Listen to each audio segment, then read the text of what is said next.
golden knuckle sandwich. I love Kingdom Hearts, the video game that was released on many consoles. So when I heard about the now infamous leak saying that Very Sexy Gaming was going to be tackling Kingdom Hearts, I was jumping for joy. Being a master of the deep and meaningful lore of the series, I requested to make .mp4 files explaining the games that Josh and I were skipping. They said no. If I'm correct, this video will be seen after they're done with Kingdom Hearts 1. There's some post-game content that these idiots may or may not have done. I wrote this script when they were starting Infinite Fusion, so I'm gonna have to take a shot in the dark and pretend like they haven't. Which is a shame, because there's a lot of good boss fights you could do. Like Kurt Zisa, a giant heartless named after a PlayStation magazine winner. Or the Phantom, which is the worst thing in the entire world because your teammates get permadeath during the fight. Or the man himself, Sephiroth, who's voiced by Lance Bass of NSYNC. Time to dodge this! Meet your fate! Over here. Come, power! Matches perfectly with his character. Boring. Seriously, no one cares about Sephiroth. In case you're wondering if this is an ironic statement, no, I recorded this before Sephiroth was announced for Smash, I don't know yet. But the one I want to bring the most attention to is this hooded fellow over here. His name is unknown, and he's simply labeled in the game as Enigmatic Man. He doesn't even have a voice, just disembodied text. He says some interesting stuff, though.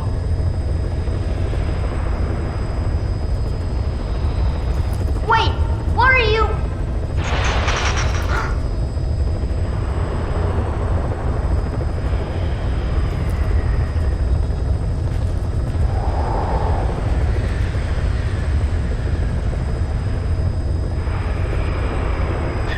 Well, I know who isn't invited to my birthday party. After you beat this mysterious gentleman, he's all like, "I've been to see you.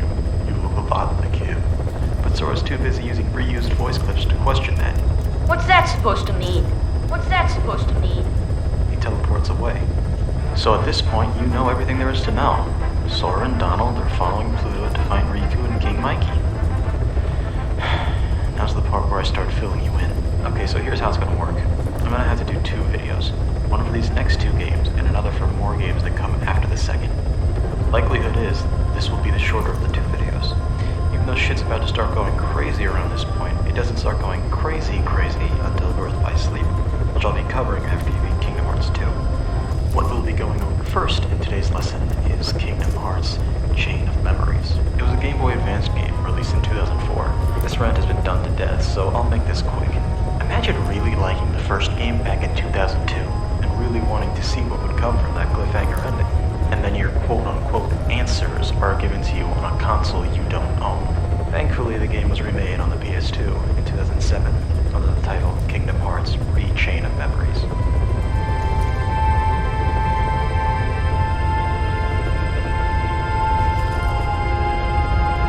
Our wonderful adventure begins right where Kingdom Hearts 1 left off, with Sora and gang chasing after Pluto.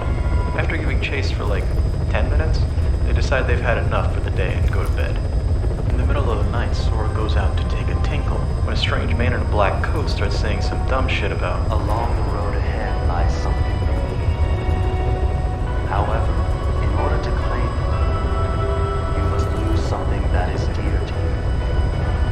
I don't know about this black coat guy, but he's nowhere near as cool as the one from the first game, am I right, fellas? After walking down the path some more, they find a big-ass castle in the middle of nowhere. For some reason, the 3 of them think that Riku and Mickey are in this castle, so they have to go in. Well, to be fair, they did say they had a feeling they'd be here. Something just told me he'd be here, okay? Really? Cause now that you mention it, I was kinda thinking the same thing. Seriously? Me too. What the fuck?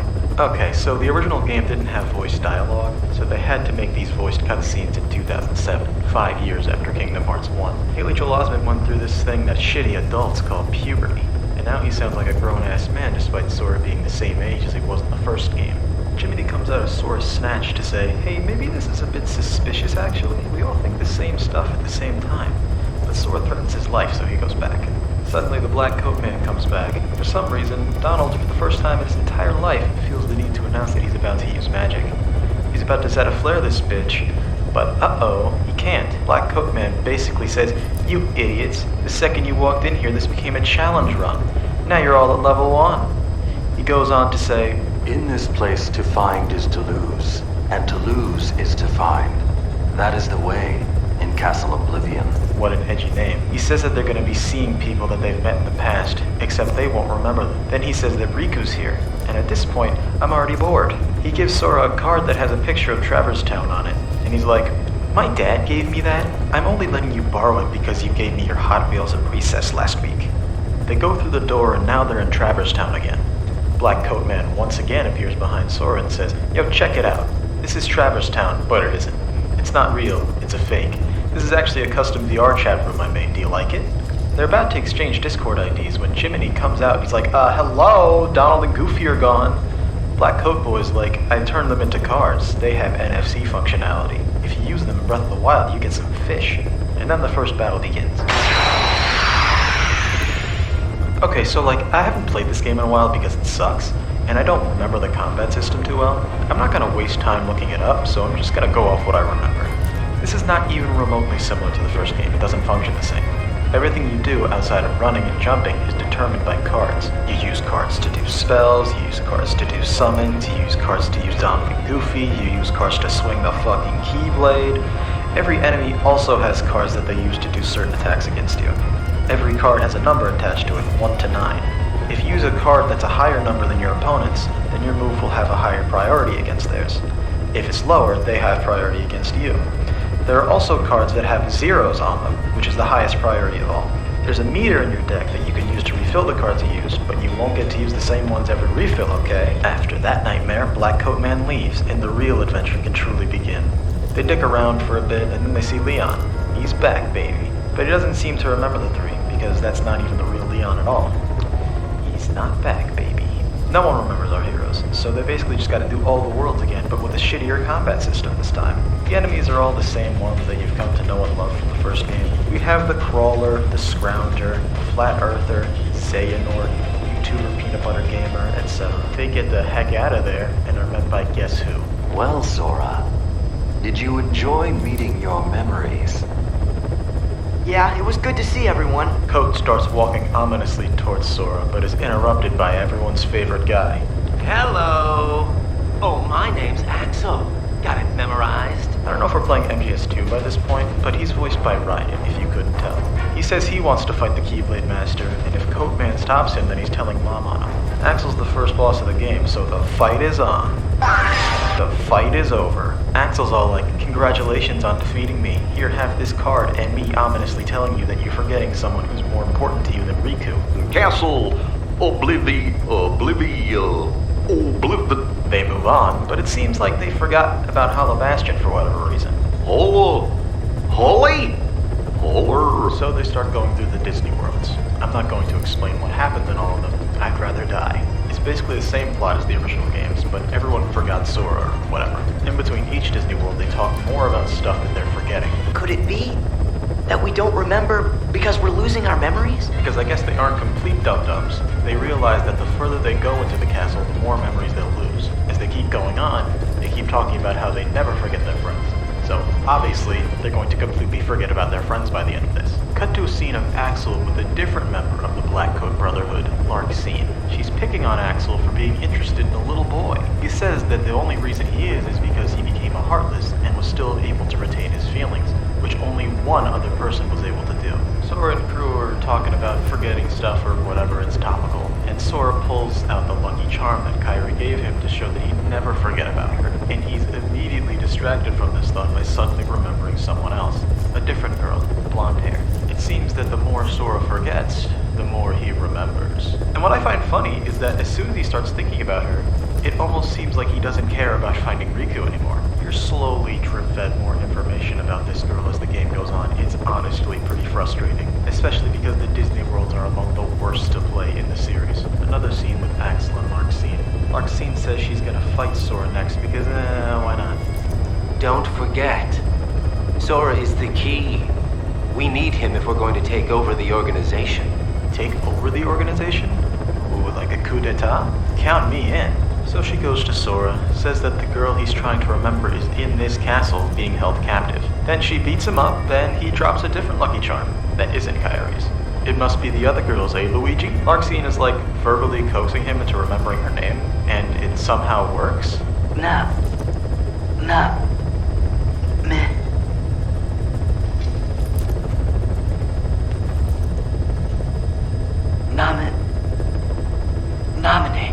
he gets mad and beats Larxene up. Then she runs away, and for some reason Sora's so mad he goes into a fit. Where are you? Don't you dare hide from me! Show yourself!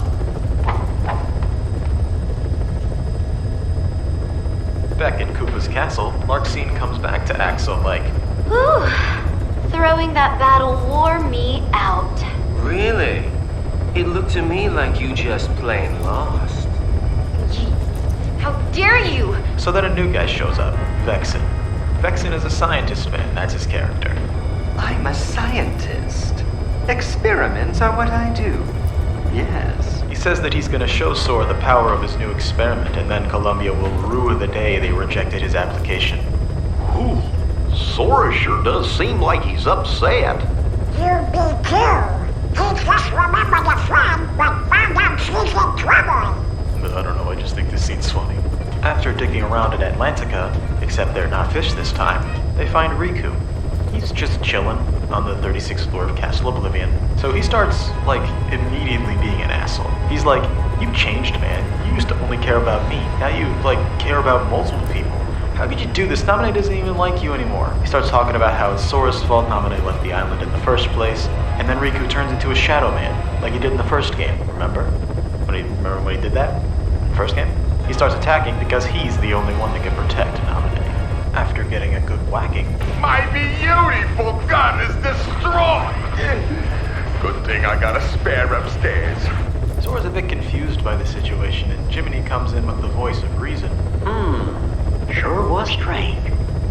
Almost like Ansem was back, controlling Riku again. But we got rid of Ansem for good. They hypothesize that Riku just forgot that he's Sora's friend because they're in Castle Oblivion, and they move on. So after 3 Disney Worlds with 0 plot progression, Vexen finally comes in to disappoint his parents. He says he's the reason Riku's here. They fight, he loses, he gives you a card, he leaves, moving on. Another scene in Koopa's castle, this time with the new guy. Pink-haired boy tells Axel to kill Vexen because his fight was underwhelming at best, and also because he's a traitor or something. Welcome to Twilight Town. No, not that Twilight Town, silly. The worst one. They go through the town, seeing the beautiful sights, until they make it to a mansion that's somewhat out of the way. Sora says that this place is familiar to him as well, but it feels different than it does with remembering Naminé. This one feels realer. And then Vexen pops back up for round 2, baby. But first he says that the memories of this place lie on the other side of Sora's heart. Whatever the fuck that means. Just a slave to twisted memories. Yes. Exactly like my Riku. Like your Riku? Worth nothing? Don't talk about him like you own him. Especially in front of me! Sora beats the shit out of Vexen with the help of the Nine-Tails power. Vexen's all like, If you continue to seek the girl Naminé, the shackles will tighten. You'll lose your heart and end up becoming Marluxia's pawn! but then Axel comes in and silences him. No! Please don't! I don't want to! Goodbye. Also, quick note, Pink-Hair Boy is Marluxia, and he's the hooded guy from the beginning. They start talking about that coup from earlier, and say that Naminé's the key factor in all of it, saying that the memories of Sora for Naminé are less than real. Sora is encountered by Riku once again, and goes off on basically the same exact tangent. Oh, you don't like her, I do. Here's a charm she made me. But it turns out Naminé was a real homewrecker because Sora also has that same exact charm. That gives Riku a rare moment of clarity before snapping back into murder mode. You're the fake!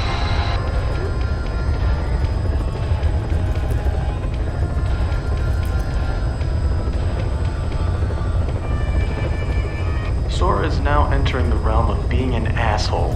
He's yelling at Donald, berating Goofy, he just straight up ate Jiminy. It's a bad time for everyone. So he runs ahead into Destiny Islands, the final world. Axel tells Naminé that she could escape if she wants because no one around currently is gonna stop her. So she escapes into the castle. On Destiny Islands, Sora meets up with Waka, Selphie, and Tidus. Get a good luck because I'm pretty sure this is the last time we're seeing them, and they're not even real here. He struggles to remember their names, which at first I thought was a joke referencing their insignificance to the story, but it's because of Castle Oblivion. After kissing Apparition Riku for a little bit, the island starts to act a little funny. Uh-oh, looks like Darkseid's back at it again. Gonna have to take him out again, just like old times. After you're done with that, Namine goes to see you and is like, look, you only like me because I made you like me. Truth is, I'm very insecure. I mean, take a look at that ghost of me over there. It's symbolic. That lucky charm you're holding isn't even mine, you idiot. It's Kyrie's, you dumbo. Sora wasn't really listening, but while he was being swallowed into the eye of the hurricane, he basically had this realization by himself. So he catches up with Namine and asks, hey, so, who's that bitch that I actually like? I forgot her name, could you help me out? But before she can answer, Riku comes back in just to remind Sora that he's still here and still hates him. Back off! Riku! Want some more? No, Riku, I don't. We both had a long day today, and I think we're letting our hormones get in the way of what's really important. I realized, I don't think I really like Namine that much after all. I know, after all that, right? You can be her protector. You're more worthy than I am of the task. You say we get out of this castle and just hang out for a little bit. Sora! Riku's about to finish this series off for good, but then I said stop! the weight of Sora's speech hit him right there, and he couldn't find a will to fight anymore. And by that I mean he died. Larxene comes in and kicks Sora for no good reason, and then she tells him that the Riku that just died there isn't actually Riku, but a replica created by the late Dr. Vexen. It was implanted with fake memories by Namine. You see, Namine has the power to alter people's memories. That's how Sora got all those pleasant times in his head. Larxene is quite unhappy with how their plans were foiled by Axel for letting Namine free. So now she has to kill Sora. Oh no! Namine gets in the way, so Larxene slaps her next to the dead clone Riku. This makes Sora give a speech about how even if the memories are fake, the promise he made to protect her was real to him. She's about to finish this series off for good, but then the weight of Sora's speech hit her right there and staggered her for enough time that Donald and Goofy were able to catch up and help him out. With the power of friendship and dead replicas, the 3 half-pints take down Larxene and she fucking dies. No, I refuse to lose. There's such a bunch of losers. Namine explains in more detail how this memory shit works. She can basically take people's memories and add, remove, or change them completely. The meanies at Koopa's castle wanted her to manipulate Sora's memories enough to make him their puppet, but Axel just had to screw everything up and set her free. She says she can repair everyone's memories if they can make it to the top of the castle. So that's our next destination. Good thing that's on the next floor. Marluxia is said to be the last obstacle in our path, and according to Namine, he was the mastermind behind it all.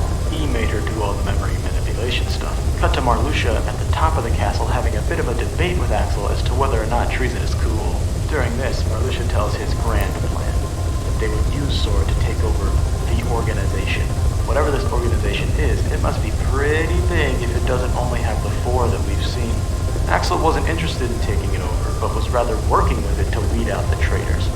Marluxia being the last one left. The debate gets a bit heated and they have a fight to the death. Marluxia gets in a bit of a pickle and summons Namine as a human shield. I guess he can do that.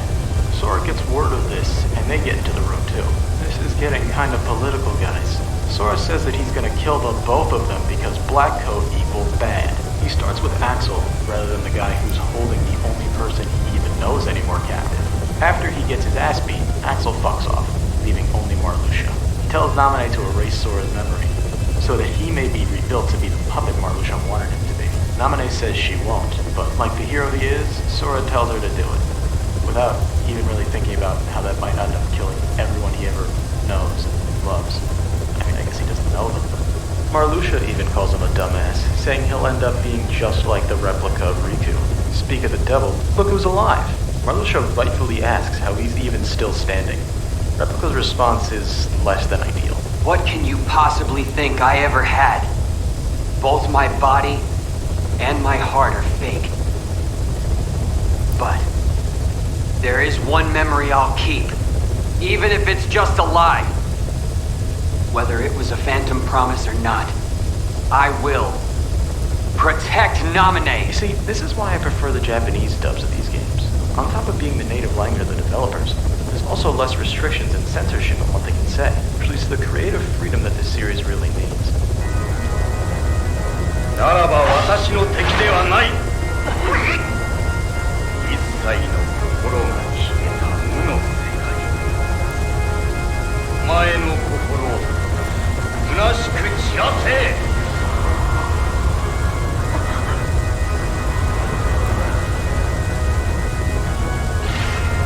咲き誇る闇に加え、光なき忘却に沈め。やっちゃっていい。俺の記憶を消すんだ。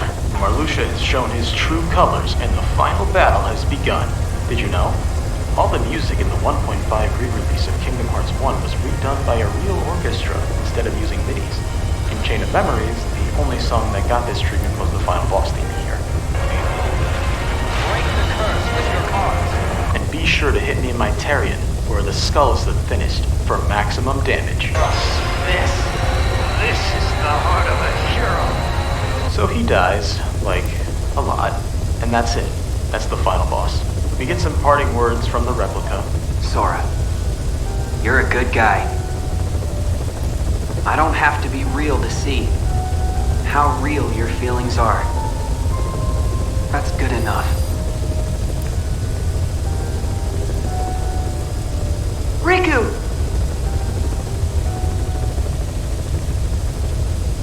Then we get taken to the pod from which our memories will come back. Naminé says it'll take a long time to recover all these memories, and that they'll forget everything about their journey in Castle Oblivion. She takes the time to give them a choice. You can lose your memories of this castle and reclaim your old ones, or keep your memories here and give up the memories that you... But he's already in the pod. Good night, Sora. So, that's it. One game down for this video. One to go. Psych! You thought we were done with Chain of Memories, you idiot? There's an entire second story mode starring the real Riku, baby. You can never escape!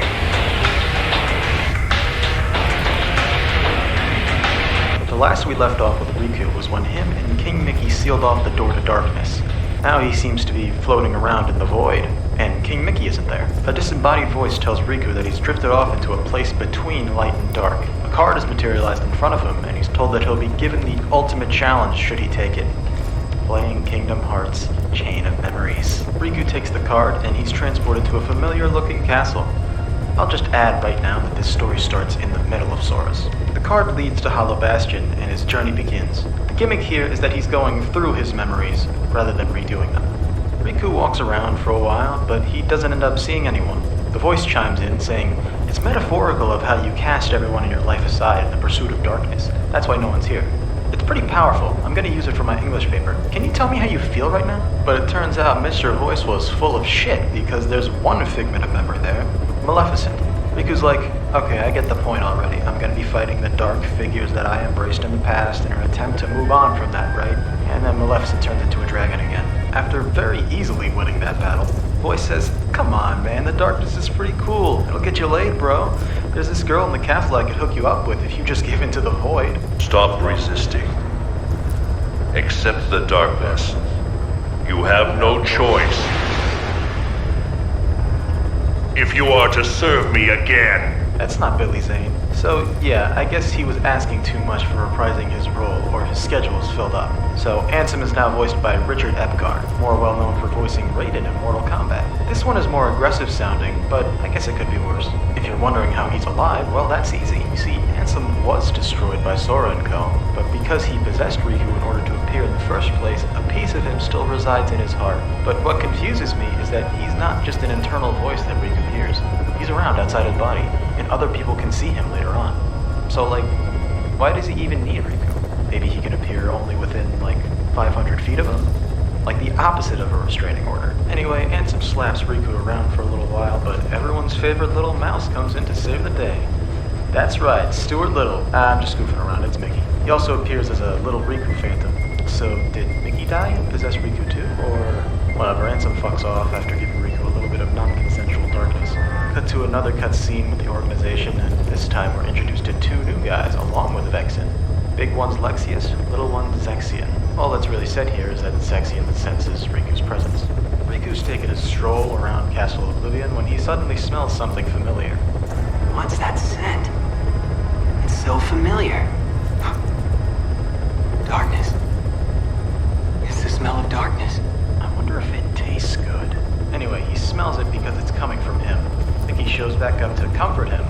this time being a ghost. Apparently he's sending his power over to the castle to project himself in front of Riku. He says a bunch of, "Light's epic, don't give in to the dark," and leaves. Vexen says he likes Riku more than Sora because, I mean, have you seen those pants? And so he teleports to meet him. All he really says is that his leader is half handsome, half not handsome. So there's a bit of lore for you. And then they fight. Vexen says during the clash, well, wait a minute, I've got an idea. BRB, I'm gonna make a clone of you, and teleports away. Lexaeus and Zexion seem to be the least problematic ones here. They're just chilling in the basement of the castle, not doing anything except coming up with ways to not be involved. I like that. While Riku's looking for a bathroom, the newly created replica appears and picks a fight with the real thing, cause why not? And you know what? I just realized that the replica wields a keyblade. Why didn't they make a clone of Sora instead of trying to manipulate his memories? I mean, Sora fought organization members like 20 times. You'd think that'd be enough data to make a clone. Vexen only needed to fight Riku once and the clone was fully finished 2 scenes later. Better yet, just use the Riku replica you already have as a puppet. He already uses darkness. You need to teach Sora to use it.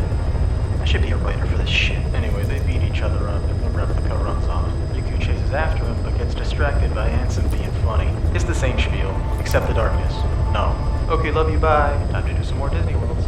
In the meantime, Axel, Larxene, and Vexen are having a chat about testing Sora by using the replica. And they decide that they're going to reset his memory so that he believes he's the real Riku, in order to make it a more authentic experience so they get a good score on Metacritic. Replica speaks up. If I can make an objection to that, I feel the better way to test Sora is if I retain the memories of both the real me and the fake me that I am right now. That way I can utilize the darkness a bit more liberally, which Sora is used to through fighting the real one back in Alabasta.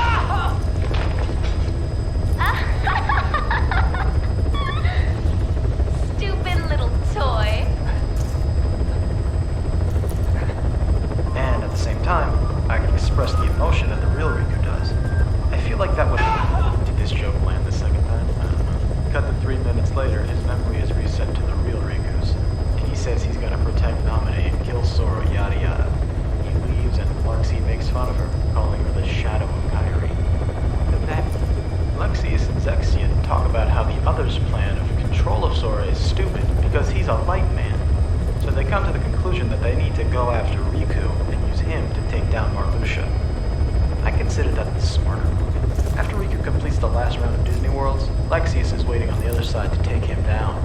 You see, it turns out Lexaeus is strong as fuck, and he's giving Riku the ultimatum of embrace the darkness and join us, or die. Riku chooses to die a few times because this fight's kind of hard. After getting his butt absolutely handed to him, Riku decides, maybe darkness will get me laid after all. And then he one-shots Lexaeus. Inside Riku's heart, Ansom's like, well, that was a fucking stupid idea, now I'm gonna eat you up. He starts unhinging his jaw, when once again Mickey comes in clutch. You meddlesome king! Riku wakes up from his darkness binge and continues onward. Axel goes to Zexion and informs him, as well as the audience, that we're at the chronological point where Sora just beat Marluxia. Zexion's like, well, I guess I gotta die next, BRB. He meets up with Riku and tries to fuck with his head, saying that Sora will have to kill him because of the darkness in his heart. And also that Sora's in the castle with him, at the top floor. Riku goes to Destiny Islands, where they have their little battle. And by that, I mean they didn't have enough budget to put in another battle arena, so they had to reuse the same one that Darkseid had. But first, we have to mindfuck Riku a little bit more. So here's an apparition of Sora that tries to kill him. Fake Sora's about to finish Riku off, but then Kairi shows up. It's actually Naminé pretending to be Kairi, but don't tell Riku. Shh. She says, hey, so here's a thought. Why don't you use the light and the dark? Like, you don't have to give in order to use the dark. You just gotta find a balance between the two. Honestly, if you do that, you'll be the most powerful character in this stupid-ass series. Riku takes her genuinely good advice and beats the apparition. Now the true battle can begin. You reek of darkness. Even the light can't block the spell. Yes, Zexion, you're really not cut out for the organization. Maybe competitive smash is more up your alley? Now that Riku has definitively figured out that the darkness will, in fact, get him laid, this fight becomes easy for him. Before Zexion bites the dust, he escapes back to the basement so he can get a little better with Greninja before taking on Riku again. But waiting for him there is Axel and the replica. Keep in mind, this is now after the end of Sora's story, so the replica knows he's fake and wants to forge his own personality. Axel says, a good start to have your own identity is to kill Zexion here, lol. And I guess because the replica was literally born today, he does it. Apparently the reason why he had Sexium killed was because he knew way too much. Honestly, I forgot what that means, so I'm gonna move on now. Riku's making his way up when Ansem comes back to be annoying. The more Riku uses the darkness, the more control Ansem gets. So he freezes him up and is about to assume control over his body. For the 20th time, Mickey comes in clutch. Must you interfere again? We'll be back with more of this fucking horseshit after this commercial break, only on Disney Channel. But wow, Mickey's here for real this time. Finally. But I guess that doesn't matter because as soon as they enter Twilight Town, Mickey just disappears, leaving Riku to fight Ansem. But hold on. Riku puts his keyblade down. It's not the real Ansem. He smells different, of course. Yes, as it turns out, this one's a fake. Ladies and gentlemen, meet Diz. He tells Riku to go to Namine, and from there, all will become clear. Riku goes to the mansion to find her when he's stopped by the replica. Because I'm you. No, I'm me.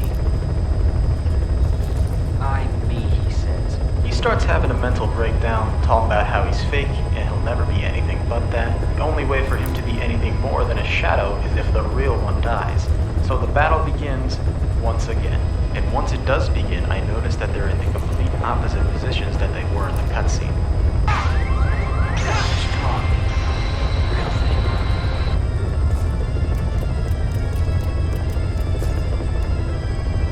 The battle is won, and it's time for the replica to go. Poor guy. Riku goes into the mansion to find Namine, and finds her, along with Sora. Namine explains everything, so I don't have to. He's then given a choice of his own. That choice being whether to get into a pod of his own and forget all memories of Ansem and darkness so that he can be rid of darkness, or not doing that.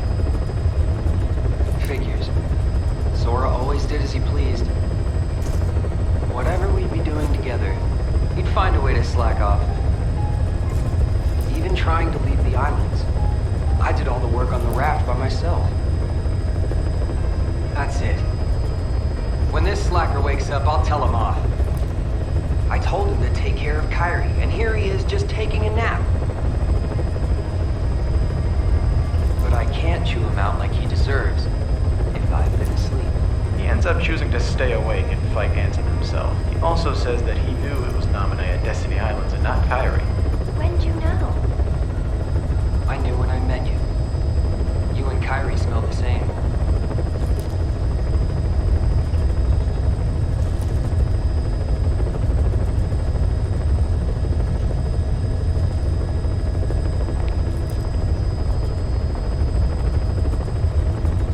He meets with Mickey and Diz back at the castle. Diz gives Riku an organization code. Apparently it wards off darkness, so that's pretty useful. But now it's time for the final battle. But I do need a favor. If Ansem is the victor, he's going to enslave me. If that happens, use your powers to destroy... Of course! I'll be right there to save you. Huh? No, that's not it. I want you to destroy... No way! No matter what happens... Please kill me. I smell you, Ansem. Who writes this shit? Why do you accept the darkness, but still refuse me? Why would you break up with me and date Brad? He's way worse. You know you and I are similar. We both follow where the darkness leads. Indeed, we are the same. So why? He's making it sound like everyone who has darkness in their hearts are friends. So the fight begins. And there's really nothing to say about it, so Riku wins. Why do you refuse the darkness? Ansem says he'll never be fully extinguished and will return one day, and then he disappears. Riku and Mickey walk out of the castle with the black coats on, and I wish I still had the soul to laugh at this. And that, finally, is the end of Chain of Memories. Fuck, I completely forgot I have to go over another one.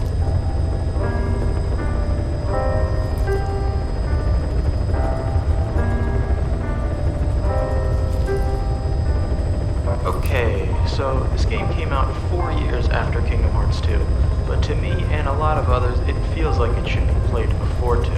It was released in 2009 on the DS, where it received fairly positive reviews. but not by the fans. A lot of people seem to have hated its gameplay style. I played this game a few years ago, and from what I remember, it was alright. Not great, but not bad. I had a more painful experience with Chain of Memories. The game never got a remake, but the cutscenes were remastered, along with it getting some new ones. So think of this more as a movie.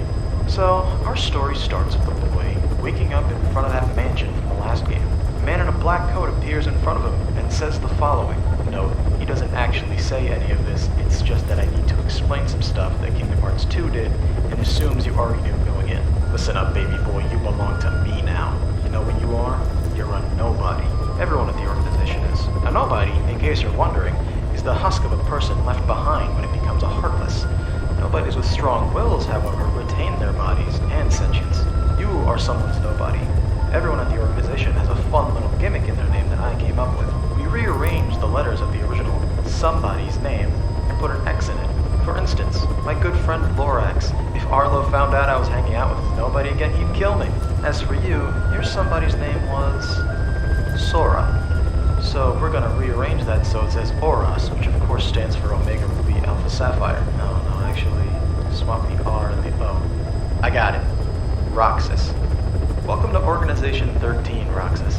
Pretty bad timing, as they just got another new member right after that, making 14 members of Organization 13. They're not gonna change the name though, they'll die on the 13th hill. Some of these members are quite the characters. Good thing I got Jiminy's journal right here, so I can give you the skinny on them. Syax. He carries around the screams of his family, and a mean right hook. Axel. Fire. Uh-oh. Ouch, ouch, hot, hot, hot. Demix. Doesn't believe in vaccines or women, only the flow of the beat. Zexian. This guy could really use a shower. I could smell him from here. Zigbar. Be careful of this one. Luxord, or Luxord. A gambler. Keep him away from me. I already lost my house and my family to the cards. Roxas is only just joined, and our newest member is named Shion. Neither of them talk much because they're both mentally babies. I mean that literally. Axel's trying to get Roxas to loosen up a bit by taking him to the top of a very tall building and sitting on the edge eating ice cream. It seems they need Roxas as a member because he can wield the Keyblade. They, for some reason, need the Keyblade to be used to kill Heartless. Any other weapon does the job, but it's no good for their greater goals. So Roxas is doing missions for a long time, all of them being about killing Heartless, and always eating ice cream with Axel after. After about 20 days, Axel says he's not going to be able to do ice cream related shit for a while, because him and some other members are going to be heading to a castle. Sound familiar? Yeah, so this game starts before the events of Chain of Memories. Sora's still chasing after Riku and Mickey at this point. In case you might be wondering how Sora has a nobody, it's because of when he stabbed himself and became a Heartless at Hollow Bastion. Worst bachelor party I've ever been to. At this point, Axel's told by Syax that there's traitors among the gang going to Castle Oblivion. In Axel's absence, they're now having Roxas go on missions with Shion, which is just a great idea, having the two least experienced people in the organization go on missions together. During these missions, some important dialogue comes out. Roxas. Huh? Shion? Roxas is your name. Yeah. Eventually, they both figure out that Shion can also use the Keyblade, and she one-shot Darkseid. Pretty good. You earned the icing on the cake. Huh? Come on, I'll show you. Roxas, don't do it, man. No. So he takes her to the scary tall building to eat ice cream. And it's here that I noticed that they're just biting into the ice cream, right out of the package. So I'm ending the video here. Goodbye. Did they leave? Finally, I'm alone. Now for the icing on the cake. So Axel shows back up like 50 days later. I'm pretty sure the events of Chain of Memories were like one day. They eat ice cream together. Once he reports back to the organization, he reports that Naminé has gone missing and he doesn't know how. We all know it was because of him, but don't tell Xehanort. Syax basically implies that he sent everyone that he wanted dead to Castle Oblivion. So you know, he's a dingus. Roxas, Axel, and Shion go on a mission together and it goes really good. After the intense battle, they go to the usual spot for some more ice cream. Axel says that all the nobodies from the organization remember their lives when they were human, but Roxas and Shion don't have memories. Syax comes back for more and tells Axel he needs to go back to Castle Oblivion to to uncover all of its secrets. And then he says that the castle is where Shion was born. He then further elaborates on how he basically facilitated all the other members at the castle to be killed. There's a weird tension going on between the two of them, as if they had some sort of past. Okay, so I'm going through this plot kind of fast, and it's all over the place thus far, because the nature of the plot is very repetitive. Almost every single day ends with a cutscene of them talking while eating ice cream. Every time they meet up, they say, "I knew you'd be here." Like, no shit. They talk about how friendship is pretty rad. The next day, the same thing happens. It's really every 10 days or so that something plot important happens, and it's given to you in pretty short cutscenes. This kind of formula works pretty well with a DS game, but translate that into a near 3-hour movie, and it's painful. Cut to a few days later, Shion's sulking in her room about a flashback that she had about a fight with a white-haired man, and hey, it's Riku, wearing a blindfold. What was that about? Anyway, he beat her up and said her Keyblade was a sham. Why? You're the real sham.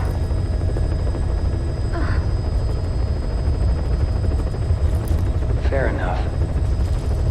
You could say I am the biggest nobody of them all.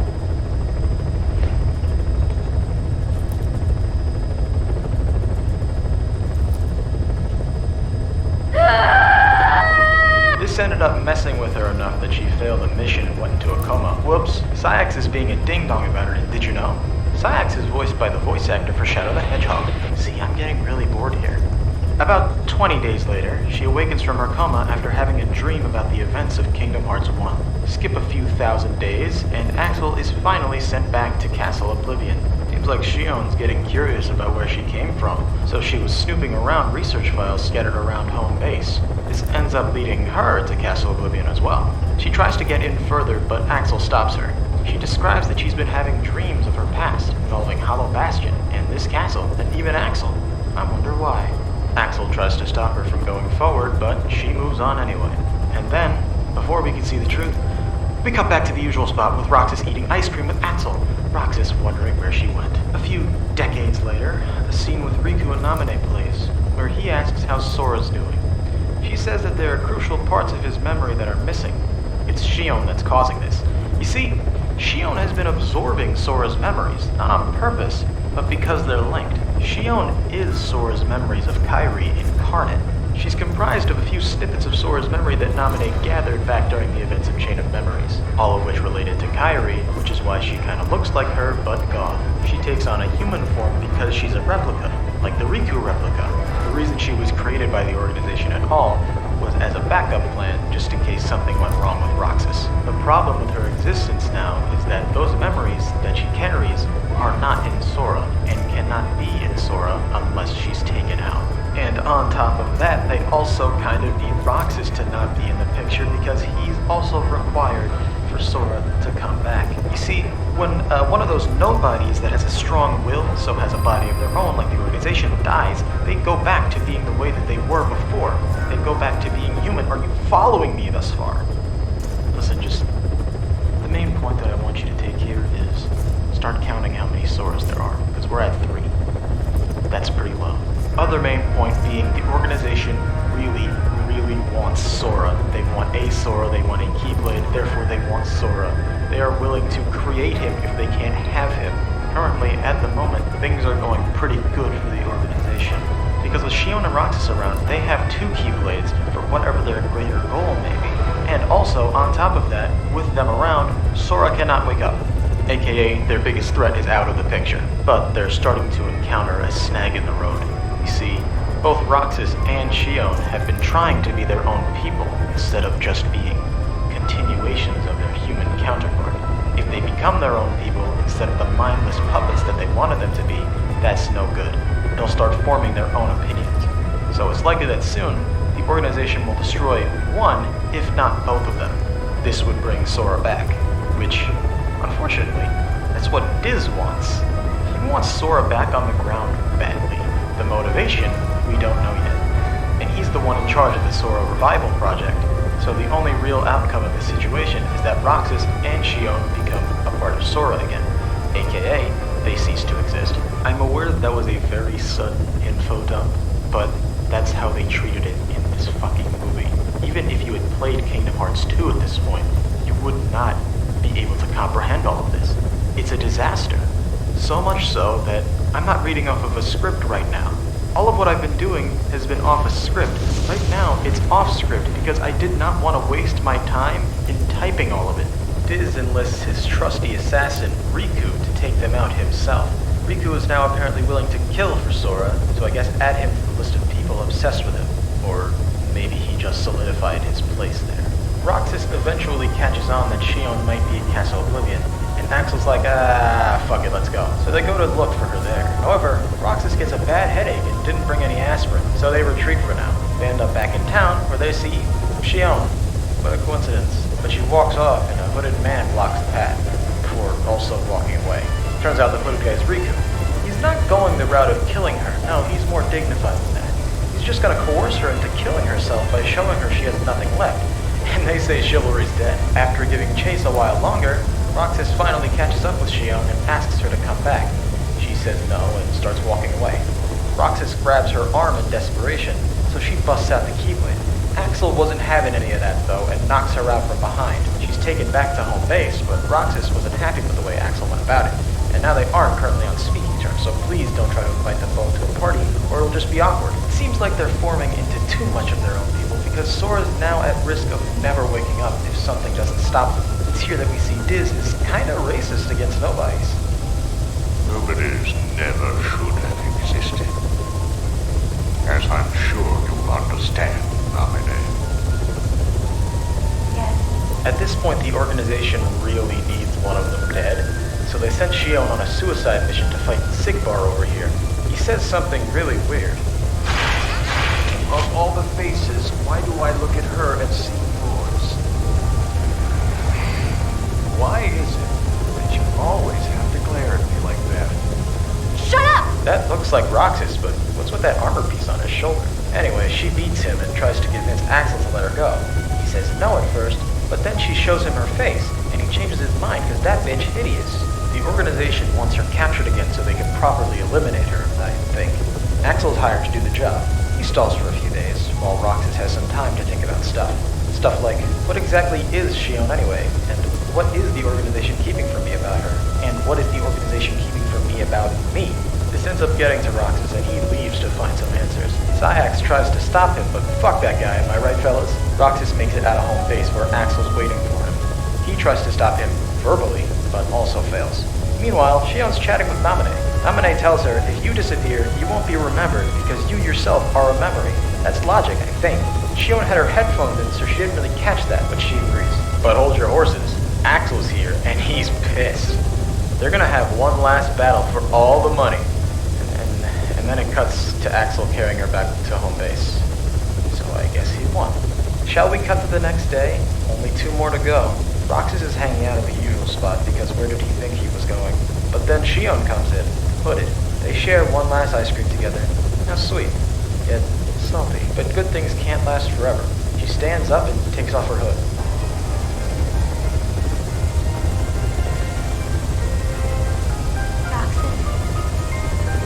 Hey, I know that guy. Looks like Roxas has to become a part of Sora too, so it's fight night tonight, boys.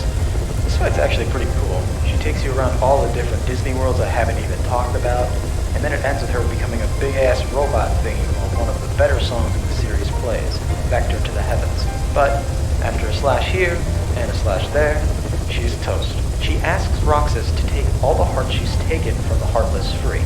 That was a tongue twister. And then she crystallizes into nothingness. I am going to cry. But just like everyone else in this game now, who was I just talking about? Roxas, right? Let's move on and see what happens to him.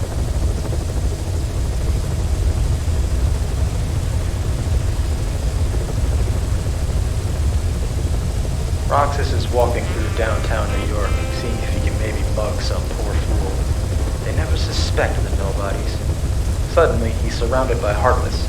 Looks like he's the one getting mugged. But don't worry, it seems the memories of Shion were weighing him down because now he has 2 Keyblades, baby! Riku watches that all go down, but little did Roxas know he was the leader of that gang of Heartless, so now he's out for blood. So now for the question that the fans have been asking for years. Who would win in a fight, Riku or Roxas? Surprisingly enough, it would be Roxas, if Riku wasn't a cheating little bitch. He takes off his blindfold and becomes Ansem. What a sore loser. If he can't win, nobody does. Anyway, he knocks Roxas out cold after that. Diz shows up to claim the bounty and drag him back to his secret lab. Once they arrive, Diz uses his technological prowess to transport Roxas somewhere. We don't know yet. When Riku asks where Roxas was sent, Diz responds, well...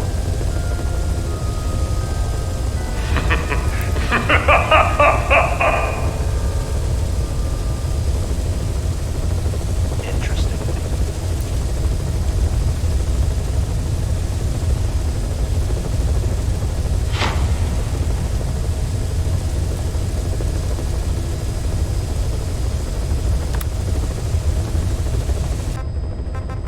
Hey guys, my name's Joe, also known as Joey, sometimes known as Dream Drop Boyfriend 07. Have you been enjoying Kingdom Hearts? Too bad, now you get to watch another one of my stupid videos, except this one's even longer. Today we're going to be covering a lot more than we did the last time, because I'm a glutton for punishment. Let's do a little recap first. First things first, Kingdom Hearts 2 is one of my favorite games, because I really enjoy the gameplay. It's kind of like Devil May Cry if Devil May Cry sucked. I hope Josh liked it. If not, then he could keep it to his fucking self. How about that Xemnas guy, huh? What a character. By the way, if you haven't figured it out by this point, Xemnas was the secret boss from the first game. Speaking of secrets, when it comes to post-game content, Kingdom Hearts 2 has more going on than 1. Again, I wrote this script before they got up to Kingdom Hearts 2. In fact, they're about to start their third attempt of Infinite Fusion, so let's go off the assumption that they decided challenge is too challenging. So, where to begin? Maybe the Paradox Cups. At some point in the game, you could go talk to Hades and have a new set of cups to go after. They're tough, or at least the last one is, because there are 100 matches in that one. A lot of bosses in there too. Then there's the old standby, Sephiroth. This time they decided to move on from boy band idols to actual voice actors. Well, that's an interesting sword you're carrying. It's the Keyblade! I see. So that's a Keyblade. I mean, it's not great, but it's definitely not. Power! I have to assume you guys did the Portal organization fight thingies, or at least a few of them. They're hard to miss. But what I'm not sure you guys did is the Cavern of Remembrance. You can't be beaten until you fully leveled up your drive forms, which can be a real pain in the ass. But by the end of it, you're given a pretty difficult barrage of nobodies. If you make it past that, you then have the ability to fight all 13 members of the Data Organization. They are supercharged versions of all the organization fights before. If you guys did make it that far, I can't blame you for not beating them all. Time is of the essence after all. If you beat them all, you're given a crown. That's it, really. Now for the plot-relevant secret boss, the equivalent to Xemnas in Kingdom Hearts 1, the Lingering Will. If you go back to Disneyland after beating the game, Chip and Dale tell you that a fucking black hole emerged in the throne room. If you go into it, you're transported into a desert area, where there only sits a set of armor holding a Keyblade. It thinks you're Xehanort, the last thing anyone wants to be thought of, so he starts attacking. This fight was considered to be the most difficult in the series, up until Kingdom Hearts 3 Remind. But maybe you'll see that one for yourself. For good reason, too. It's hard as shit. I've never beaten it. Never even got close.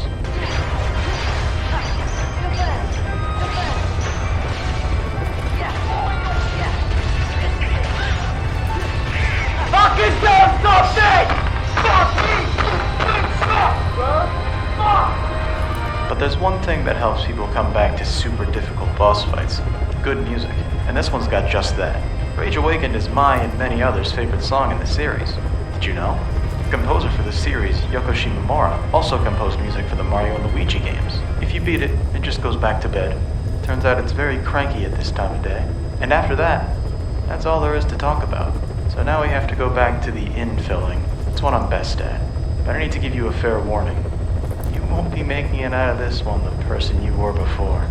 This will be the order of which I'll be tackling the games. I know it's a bit unorthodox. If you got a problem with it, here's my phone number. We can talk it out like adults. Kingdom Hearts Birth by Sleep was a game released on the PSP in 2010, but real fans know that it was actually released in the human subconscious around the dawn of time. This game is the most important one in this series. Without Birth by Sleep, there is no Kingdom Hearts. It's the glue that holds the series together. It's a shame that it's expired Elmer's glue. The game received very positive reviews on release, and I used to think it was one of my favorites.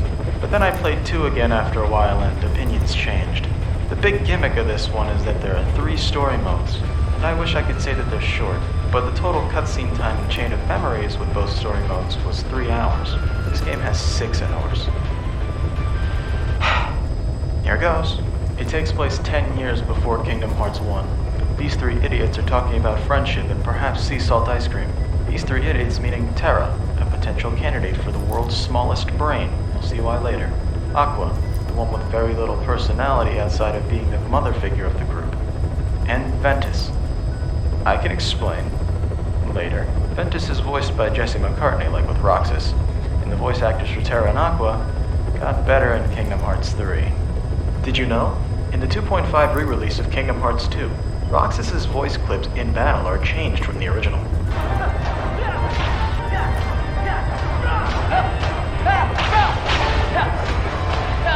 I suppose they figured the new ones were more fitting. Maybe it's nostalgia, but I kinda like the old ones. Not enough to care though. Hey, what are you laughing at? I can't help it. You two would make the weirdest brothers. What does that even mean? Anyway, tomorrow, Terra and Aqua are gonna have their Keyblade Mark of Mastery exam. So they practice a little bit. It's a tutorial. It's here that we see some of the main differences in the combat system from previous games. The command menu is a thing of the past. Now we have the command deck. Basically, on the pause menu, you could add moves, spells, and items to a queue of sorts. If you use a move or a spell, there's a bit of cooldown time before you can use it again. There's no MP or anything. On top of that, there's also now this epic thing called Shot Lock. You press the shoulder buttons to go into this targeting mode, and if you target stuff good, you hit good. You can have certain different Shot Lock moves equipped throughout the game, so look out for those. Shot locking comes back in Kingdom Hearts 3, so be ready for that. The following day, the Mark of Mastery has come, and Terra and Aqua seem to be ready. The test is given out by Master Ericus, who's voiced by Mark Hamill. He's a father figure towards the 3 of them. Sitting in on the test is... Wait a minute. Could it be? Has the time come? Ladies and gentlemen, hailing from Scala ad Kylie, weighing in at 136 pounds, he wears the void like he wears that jacket. Give it up for the hunchback, fresh prince of darkness, Master Xehanort! But no one knows he's evil just yet. Everyone thinks he's just a wise old sage passing down his wisdom. He's voiced by Christopher Lloyd, Leonard Nimoy. Jeez, he's cursed. Anyway, we get right to the action and the exam begins. The test consists of smacking some balls around. Is that all it takes? Think I could be a Keyblade Master? Xehanort decides he doesn't like this shit either and turns them into dark balls. Ericus is pretty incompetent as a teacher because Ventus just jumps in and helps them, even though he's not taking the test. They get through that hardship and they move on to the next and final trial. They must fight to the death. The last one standing is labeled a Keyblade Master. It reminds me of Ericus' exam when he was becoming a Keyblade Master.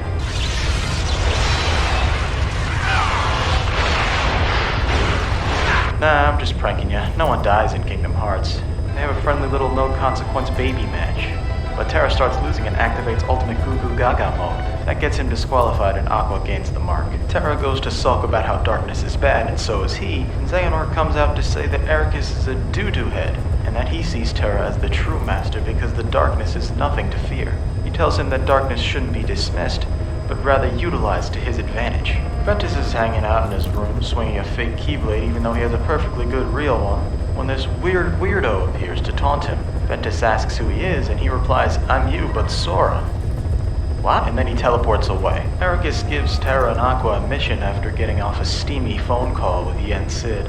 Apparently this new threat called the Unversed is threatening the Princess of Hearts in their homeworlds.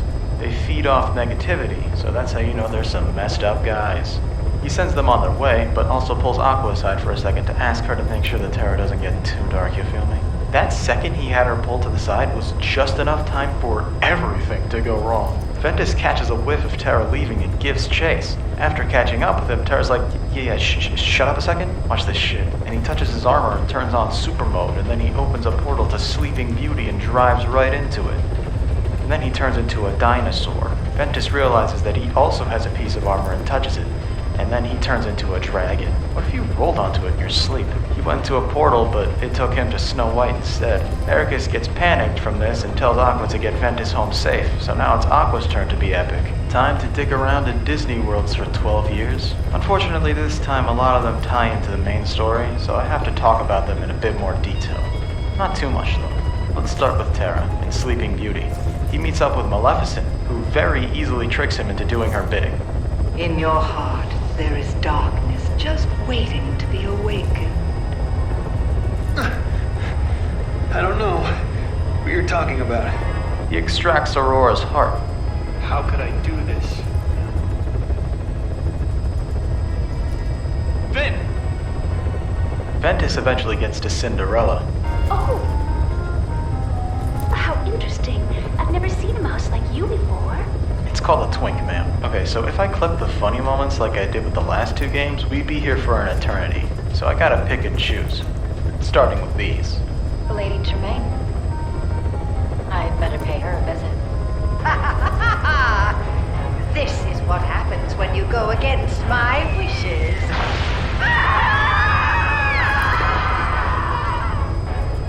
The darkness in their hearts overtook them. Stop lying!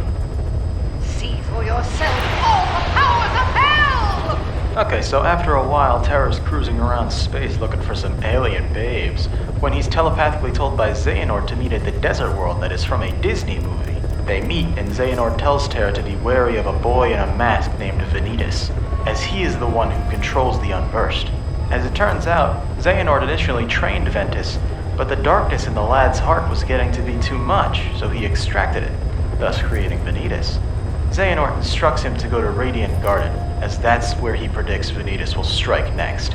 Meanwhile, Vanitas flies in front of Ventus and lures him to the Desert World from Desert World 2, a Disney movie. There they do battle, after Vanitas taunts Ventus about Terra being a different person once this whole ordeal is over.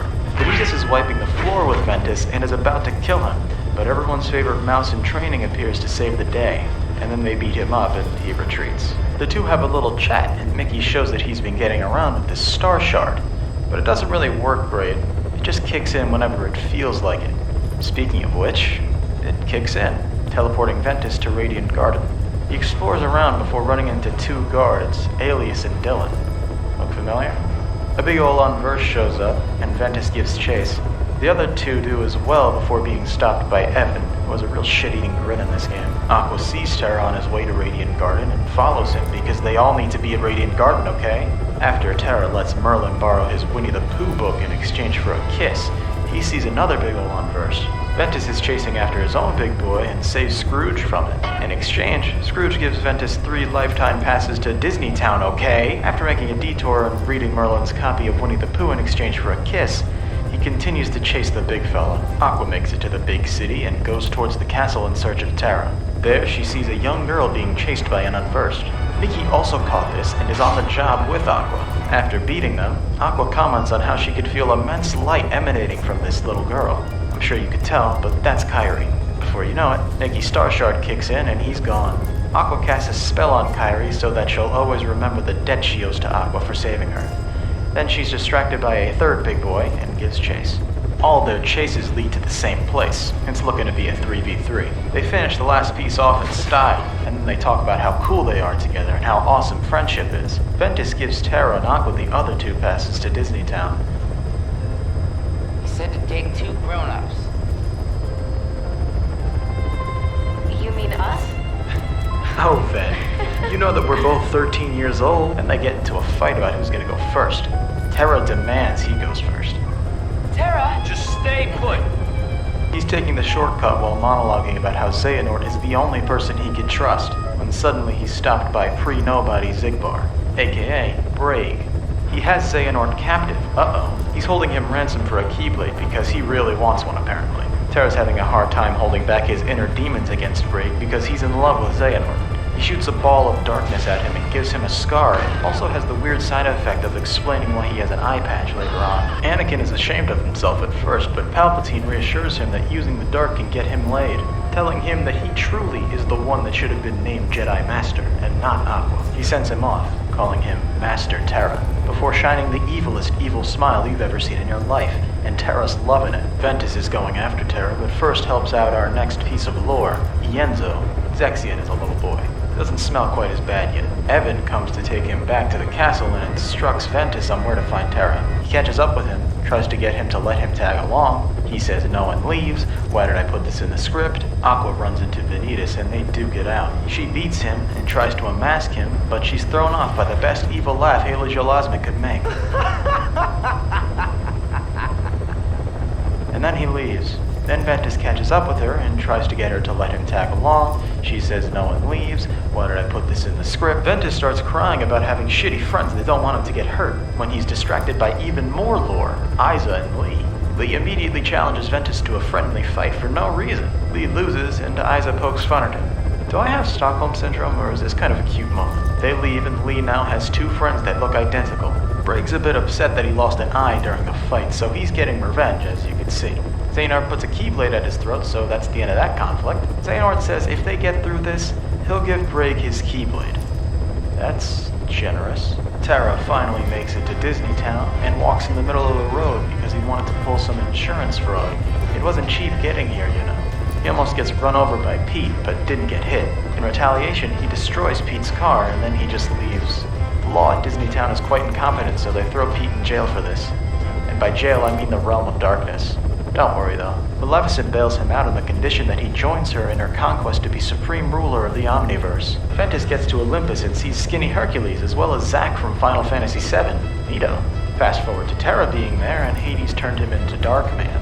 But it's okay, Terra beat the shit out of him. Fast forward again to Aqua being there and she fights Hades. And by that I mean the Ice Giant. Then Zack asks her out on a date and she doesn't know how to respond because she's a character from Kingdom Hearts. Now we're in Neverland. Yippee!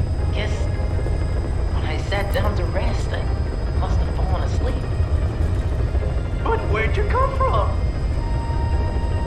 Well, you see... You ever heard of Union Cross? Captain Hook tricks Terra into guarding the treasure by saying there's light in the box and Peter Pan is dark and wants the light box. It works beautifully because Terra's dumb as a stump. Are you Peter Pan? That's me. The light is not yours to take. Now what is this? Pirate treasure, of course. Jewels, doubloons, you know, the usual stuff. I've been guarding a pile of loot. Boy, you sure cut that monster down to size. This game is too much. Cannon fire? Where's it coming from? A cannon? Anyway, Captain Hook dies and the Lost Boys get a chest to put all the things they treasure most in. Ventus puts in his toy sword because he don't need that no more. But then Vanitas snaps it in half and Aqua didn't like that one bit and kills him.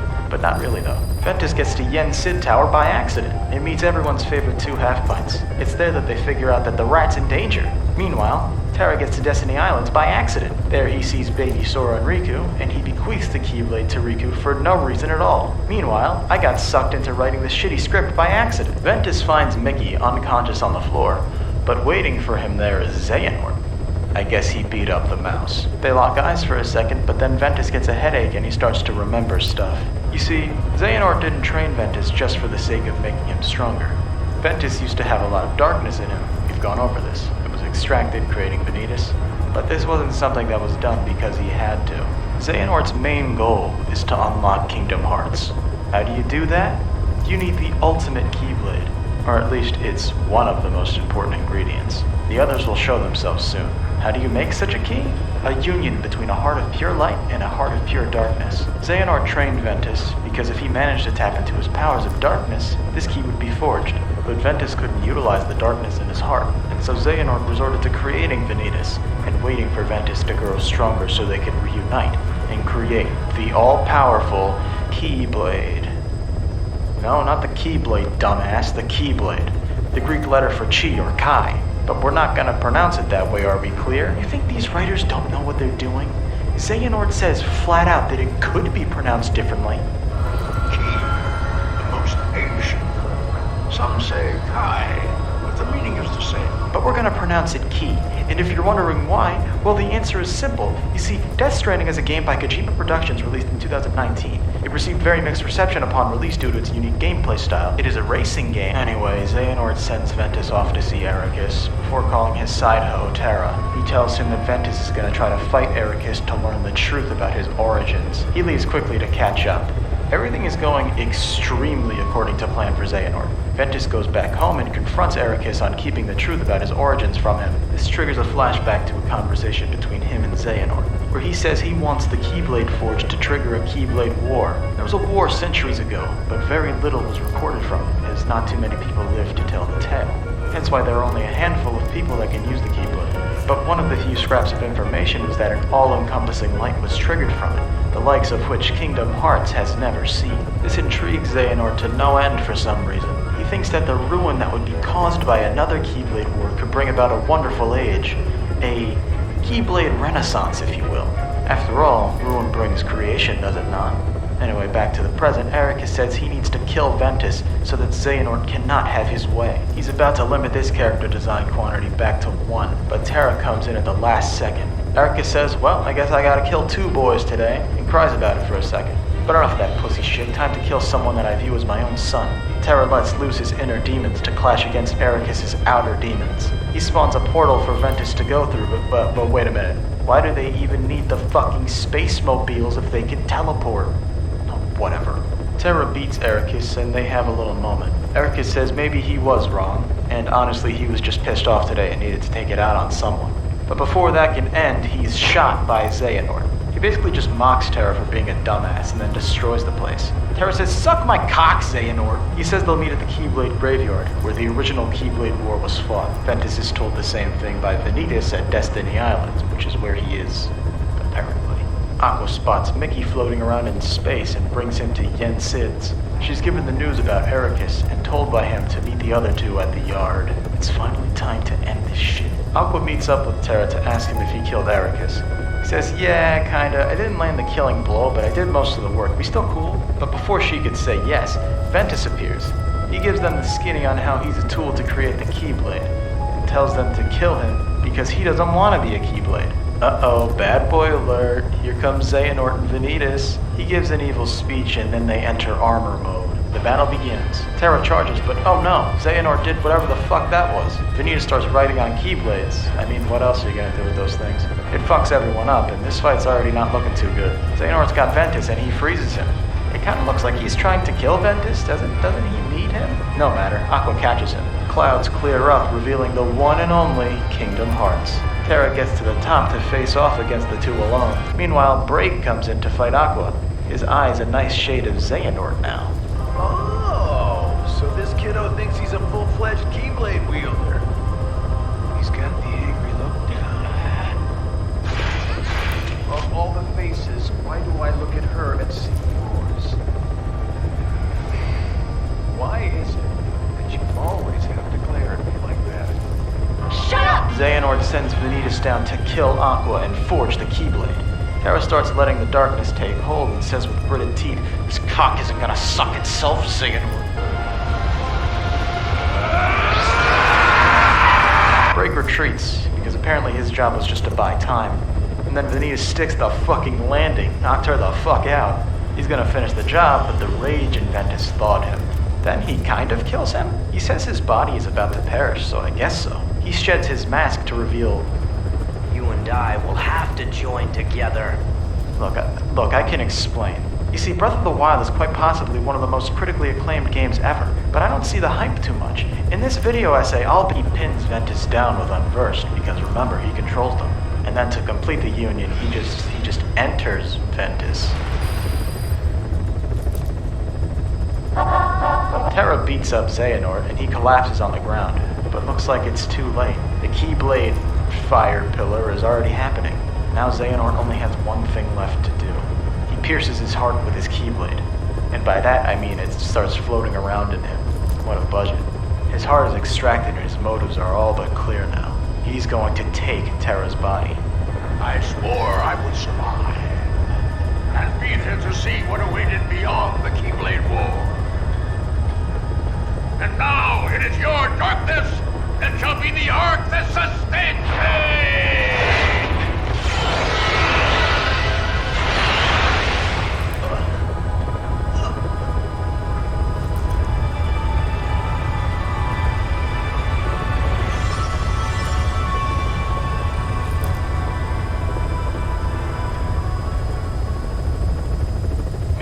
up Aqua from getting Ventus. She finds Ventus intact.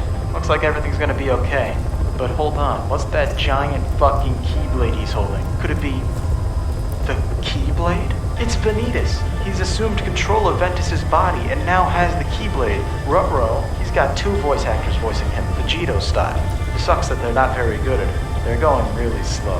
This Keyblade will open a door, one that leads to all worlds.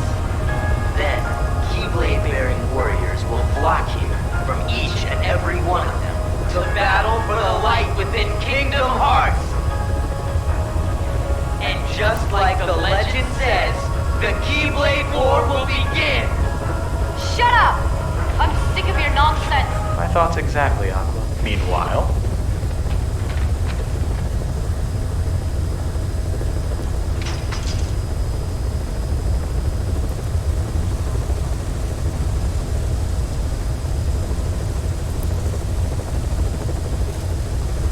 This heart belongs again to darkness.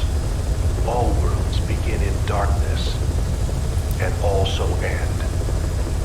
The heart. Who are you talking to? Again, I must bring up the Japanese dub.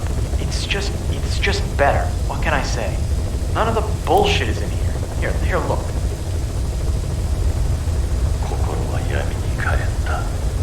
世界は闇に始まり、闇に終わる。心も同じだ。心に芽生えた小さな闇が、やがて心の全てを飲み込む。それが心のあるべき姿。あらゆる心は闇に帰るべきなのだよ。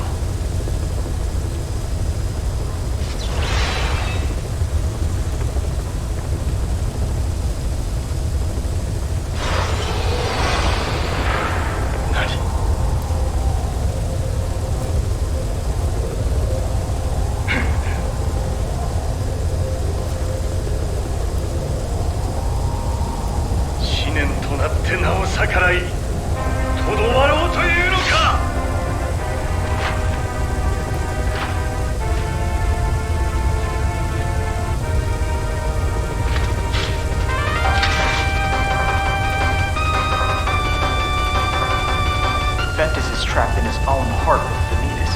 It turns out the Keyblade isn't fully forged because Ventus isn't really into it. Ventus decides he'll sacrifice his own heart to destroy both the Keyblade and Ventus. It's always about your friends, isn't it? At least I have some. That'd be true enough. Terranor won't shut the fuck up saying, Yield! You have lost! Enough! Yield! Ventus confesses his love for Aqua. Meanwhile, in his heart, he's still in immense pain from getting roasted by Ventus. But finally...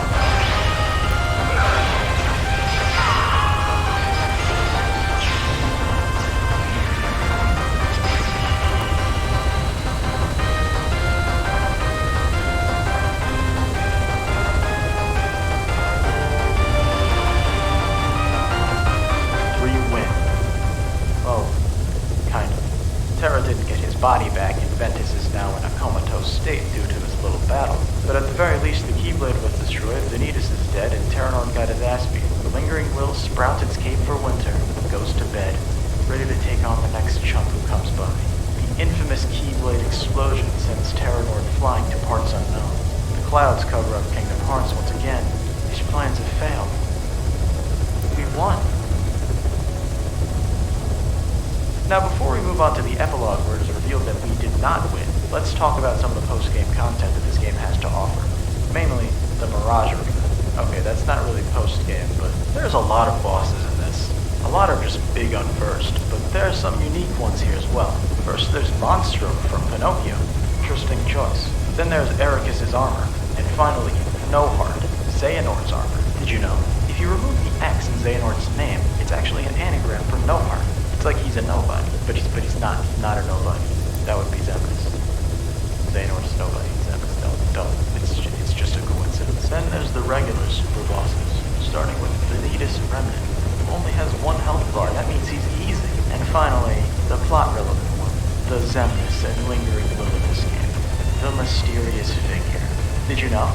This boss fight fucking sucks. It's not fair in the slightest. It's just cheap. There's no fair way to beat it. You just use cheap strats. But I won't harp on it for too long. He doesn't say anything. All you need to know is he's important and we'll return in about, let's say 20 minutes. Alright, on to the epilogue. Only a little more. Aqua awakens in Yensid's tower. Apparently Mickey found them drifting in space. Mr. Sid informs Aqua that Ventus's heart has left his body to parts unknown. She says, okay, I'll find a way to make this tie into another game. She goes back home, which has been destroyed by Xehanort. That's a real shame. She finds Ericus's keyblade and is about to put it to good use. You just wait and see. She puts Ventus in the chair and tells him, give me 12 years, I'll be right back. She uses Ericus's divine powers to turn this shit heap into... Castle Oblivion? Oh, I get it. It keeps Ventus safe because this place is such a fucking stupid maze, no one will find him. That's not a joke, that's the official reason. She leaves him there before getting a psychic message from Terra, telling her to kill him because he doesn't want to be a Xehanort. He leads her to Radiant Garden, where Terranort is found dicking around in the town square. She goes to greet him, but his idea of a greeting is choking someone to death. Classic Xehanort. But wait, turns out he has amnesia from getting his shit wrecked by the lingering will. He demands answers on who he is, but the silly man doesn't realize that people can't speak when you're crushing their windpipe. Fight it! Terra, please! Terra. You say?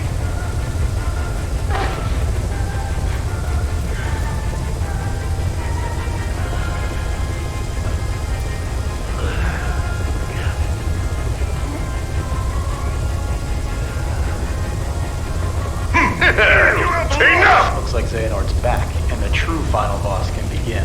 But it's kinda anticlimactic because Terra's fighting back inside and restricting his movements. In response, Xehanort does the heart stab thing he did earlier, in an attempt to expel him from his heart. It didn't really work. All it did was turn Terra into that heartless thing on his back. It took me a while to realize that was the implication here, but yeah, that thing's Terra. I guess another side effect is that it creates a portal to the realm of darkness. You really gotta read the fine print on these heart sacrifice ceremonies. Terra falls in by accident because he tripped on a pebble, but don't worry, Aqua also needs a reason to not be present for the events of the games that take place after, so she jumps in after him. She catches him in her space mobile, but the portal will close before they can make it, so she makes the rational decision and launches Terranort back into the mortal world, and then she falls into the abyss. Baby Sora and Riku are hanging out, when Riku notices that Sora's crying for some reason, but they don't know why. He takes a look deep within his heart and sees Ventus. Turns out Ventus's heart went inside Sora, and there it resided this entire time. So you see that's why he and Roxas look identical. Sora's nobody was created in Ventus's likeness. Can you please just put the gun down? Ansem the Wise finds Terranort lying unconscious. He asks him his name, and it seems that that's all he remembers. Getting his ass beaten twice really fucked with his memory. Ansem decided to take Xehanort under his wing. What could possibly go wrong? Fast forward a little bit, and Xehanort's now a full-time apprentice to Ansem, like we saw in Kingdom Hearts 2. But as we all know, that didn't last. This game takes place after the events of Kingdom Hearts 3. I'm obviously not going to spoil anything about it, but there is one flashback scene I want to talk about. I feel that's fine, considering you guys aren't going to be playing this game anyway. I'll be quick. At some point between Birth by Sleep and Kingdom Hearts 1, Radiant Garden became overrun with Heartless, turning it into Hollow Bastion. During this process, we have a scene of Kairi running away from the Heartless, but it's no use, she's cornered. But hey, Terranort grabs her face. Kairi woke up in like a Spartan pod or something. Terranort is conducting a little off-the-books experiment. You see, this is at the point where he's figured out who he really is. He also seems to know that Kairi is a princess of heart, hence why he took her. He's gonna push her out of this world to see if her heart would resonate and attract her to a Keyblade wielder. The reason he gives is that he hopes to return Hollow Bastion back to its radiant glory. But remember, this is Xehanort. He's definitely full of shit. He has ulterior motives. What are they? Who's to say? She's launched into the lanes between. Luckily for her, Terranort's hypothesis was correct. Her heart took her to Destiny Islands because of the Keyblade wielder, Riku.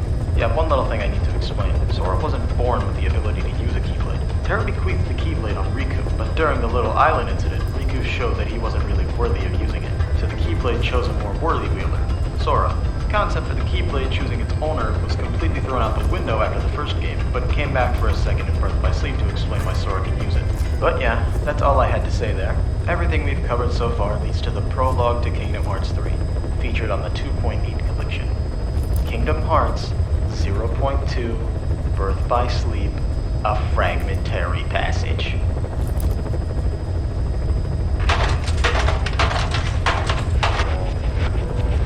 This game was a glorified tech demo to show that all our years of waiting were worth it. Look how pretty it is! I can't wait to play a full game like this in 2 more fucking years! But also, fuck Xbox players who also eagerly await the game. PS4 exclusive. Sorry, you should have been a PlayStation fan if you wanted the honor to play Kingdom Hearts 0.2 Birth by... I'm calling it Ground Zeroes. Our story begins 10 years after Birth by Sleep. So, during the events of Kingdom Hearts 1, there's a little pre-rendered intro like usual with Simple and Clean playing for the 3,000th time. This time it's a little remix. This is as appropriate a place to bring this up as any. But has anyone caught the lyrics at one point saying, "Don't get me wrong, I love you, but does that mean I have to meet your father?"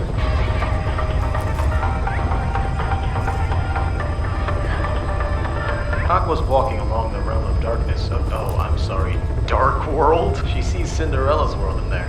Peculiar.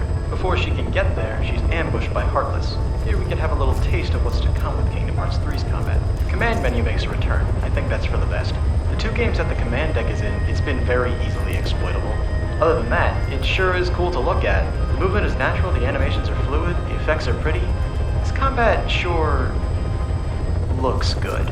I'm sure you noticed at this point, but after 10 years, she hasn't aged a day, has she? Especially with the Realm of Darkness likely being pretty stressful. My headcanon is that Keyblade wielders age like Saiyans. Remember when I said the movement was natural? I really only meant that with the combat. It's a bit floaty out of combat. If you run for a few seconds, you get a boost of speed to help you go around faster. A welcome addition, in my opinion. As it turns out, Cinderella's world is here because it fell to darkness, and Cinderella was subsequently kidnapped along with all the other princesses of Heart. She makes her way towards the castle when she sees Terra of all people. What a real thing that's happening. Oh wait, it's the opposite of that. Then she gets to Fallen Snow White world. There she sees Comatose Ventus in the Snow White thingy. What a real thing that's happening. Oh wait, it's the opposite of that. She rubs the glass all weird, but then like a genie, if you rub the glass, other glass comes in and you get sacrificed to the glass cult. Now she's in Glass World. Seems she wasn't the only person with that exact appearance to be sacrificed. Whew, I think it has a type. She breaks out of there and moves on. She's clearly going insane from being here for 10 years and is chasing after phantoms that she knows are phantoms, going as far as to fight through Darkseid to get to them. Honestly, it would have cracked after 3 days, so she's doing pretty good. When I said Darkseid, I meant 20 Darkseids charging up a spirit bomb. After beating them, she catches up with the phantoms. Weirdly enough, though, Terra's speaking to her. It's the real guy, but not physically. His heart has darkness in it, so I guess he can communicate with people in the realm of darkness. Okay. It's in this conversation that it's revealed that Organization 13 wants to explore Castle Oblivion so much so they can find Ventus, and maybe give this whole Keyblade thing another shot. So that's what they meant by finding its secrets. But because this demo could only be so long, Xehanort takes hold once again. He's trying to get Aqua to reveal Ventus' location, but don't worry, Terra's still got enough fight left in him to fight him. Portal Darkseid grabs Aqua, and Xehanort seems to want that even though he needs information from her. Xehanort is fucking stupid. Xehanort grabs Terra's face. He has a habit of doing that. And in retaliation, Terra does the lingering will thingy, but the move is a little too potent and it knocks Aqua out. She awakens to see she's floating in the deep depths of the darkness. She's caught and saved by everyone's favorite full-time mouse. Except now it seems he has a receding hairline. He didn't come here to save Aqua, however. This was just a big coincidence. Remember, this takes place during Kingdom Hearts 1. He has a mission in this area. He gives her a recap on everything leading up to now in the Realm of Light, and asks her to help him find the key for the door to darkness. They get to Destiny Island's post Trapped in Darkness. Mickey's thinking maybe the key is in the secret spot. But hold that thought. Demon Tide. Mickey's fucking riding it, and Aqua chains it up. Then they beat its ass for a while until it breaks free. Now it's a demon tornado. You can't toss anything at those two that'll beat them. They get to the secret spot, and what do you know, they find it. It's the golden Keyblade Mickey has now. Aqua offers to be the one to close the door while Mickey locks it, but Mickey says Riku's already taken the role and he's cooler. They stroll a little longer until they find the door to darkness, aka Baby Kingdom Hearts. Riku also makes it on schedule as well. Looks like they're gonna finish the first game after all. I know Chernobog's hard, but I'm glad you got past it. But more Demon Tide comes in to explain why Aqua wasn't present. It's going for Riku, so Aqua uses lingering will magic to stop it. She's holding it back so the job can be done. Mickey hesitates to leave her behind, so the Demon Tide escapes and fucks up Mickey so bad that he lost his shirt. I appreciate the dedication to being consistent. I don't think anyone would have been upset if you didn't undress him. Aqua gets swept back outside of Destiny Islands, and that's about it really. Have fun being in there for 2 more years. Dumbass. Okay, we're gonna jump back into Birth by Sleep. You see, the epilogue was a secret ending that you're only able to get under certain circumstances depending on your difficulty. But there's an even more secret ending that's under other criteria depending on your difficulty. This one's just a cutscene and I only care enough to talk about one part of it. It's in the Realm of Darkness, but set after the events of Ground Zeroes, and even after the events of Kingdom Hearts 2. Aqua walks up on the shore, where she sees a black coat man. She asks who he is, and he gives a long-winded speech about how he doesn't completely remember everything, but he remembers some things. All I can really notice is that he sounds an awful lot like Ansem the Wise. You wish to return to your own world? Yeah, that's because he's alive. He survived being in the middle of that explosion. It just transported him into the Realm of Darkness. Remember, no one dies in Kingdom Hearts. They either become a ghost or get amnesia. Just a quick side note, but when I was getting the footage for this cutscene, I couldn't help but notice that specifically just in Kingdom Hearts 2, Xemnas, he has like some Xavier inflections. Is this the answer you've been looking for?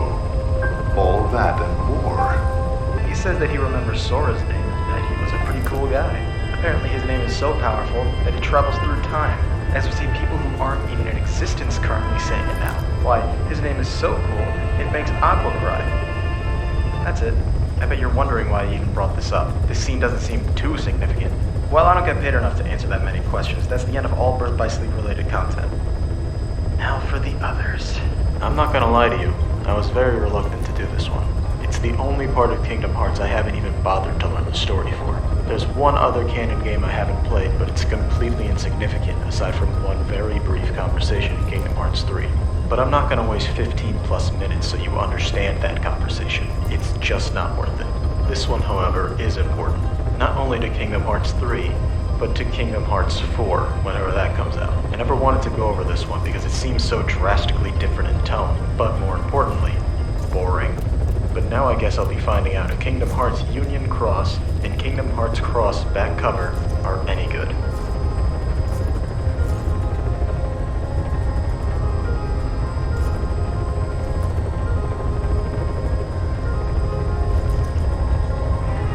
Union Cross was a mobile phone game released in 2015.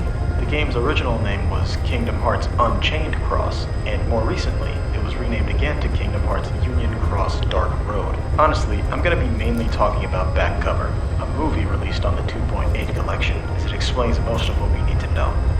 Okay, let's go. This one takes place hundreds, if not thousands of years before the events of the main series. At this point in time, the worlds were not worlds, they were all together. This age is known as the Age of Fairy Tales.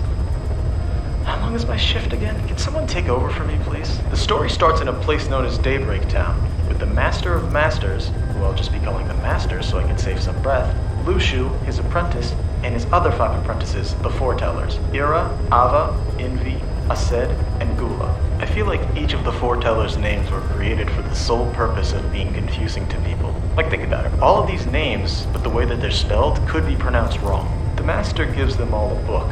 It was a book of prophecies, detailing events to come in the future. The final passage reads that a great Keyblade war is incoming, and nothing can be done to stop it. Ira says he wants to try anyway, and the Master says it's useless to try, but go ahead and try anyway. He gives Ira the role of taking his place as the leader. He gives Envy the role of being a supervisor, and making sure nothing goes wrong. Aced was given the role to support the leader. You're going to be Ira's right-hand man. What? Ava was given the role to be the trainer of Keyblade wielders for when the time came for the war to begin. And Gula was given the role to analyze the Book of Prophecies and make video essays on uncovering its deeper meanings. Gotta say, the Master is definitely a shift in direction for the writing. Well, I might disappear one day.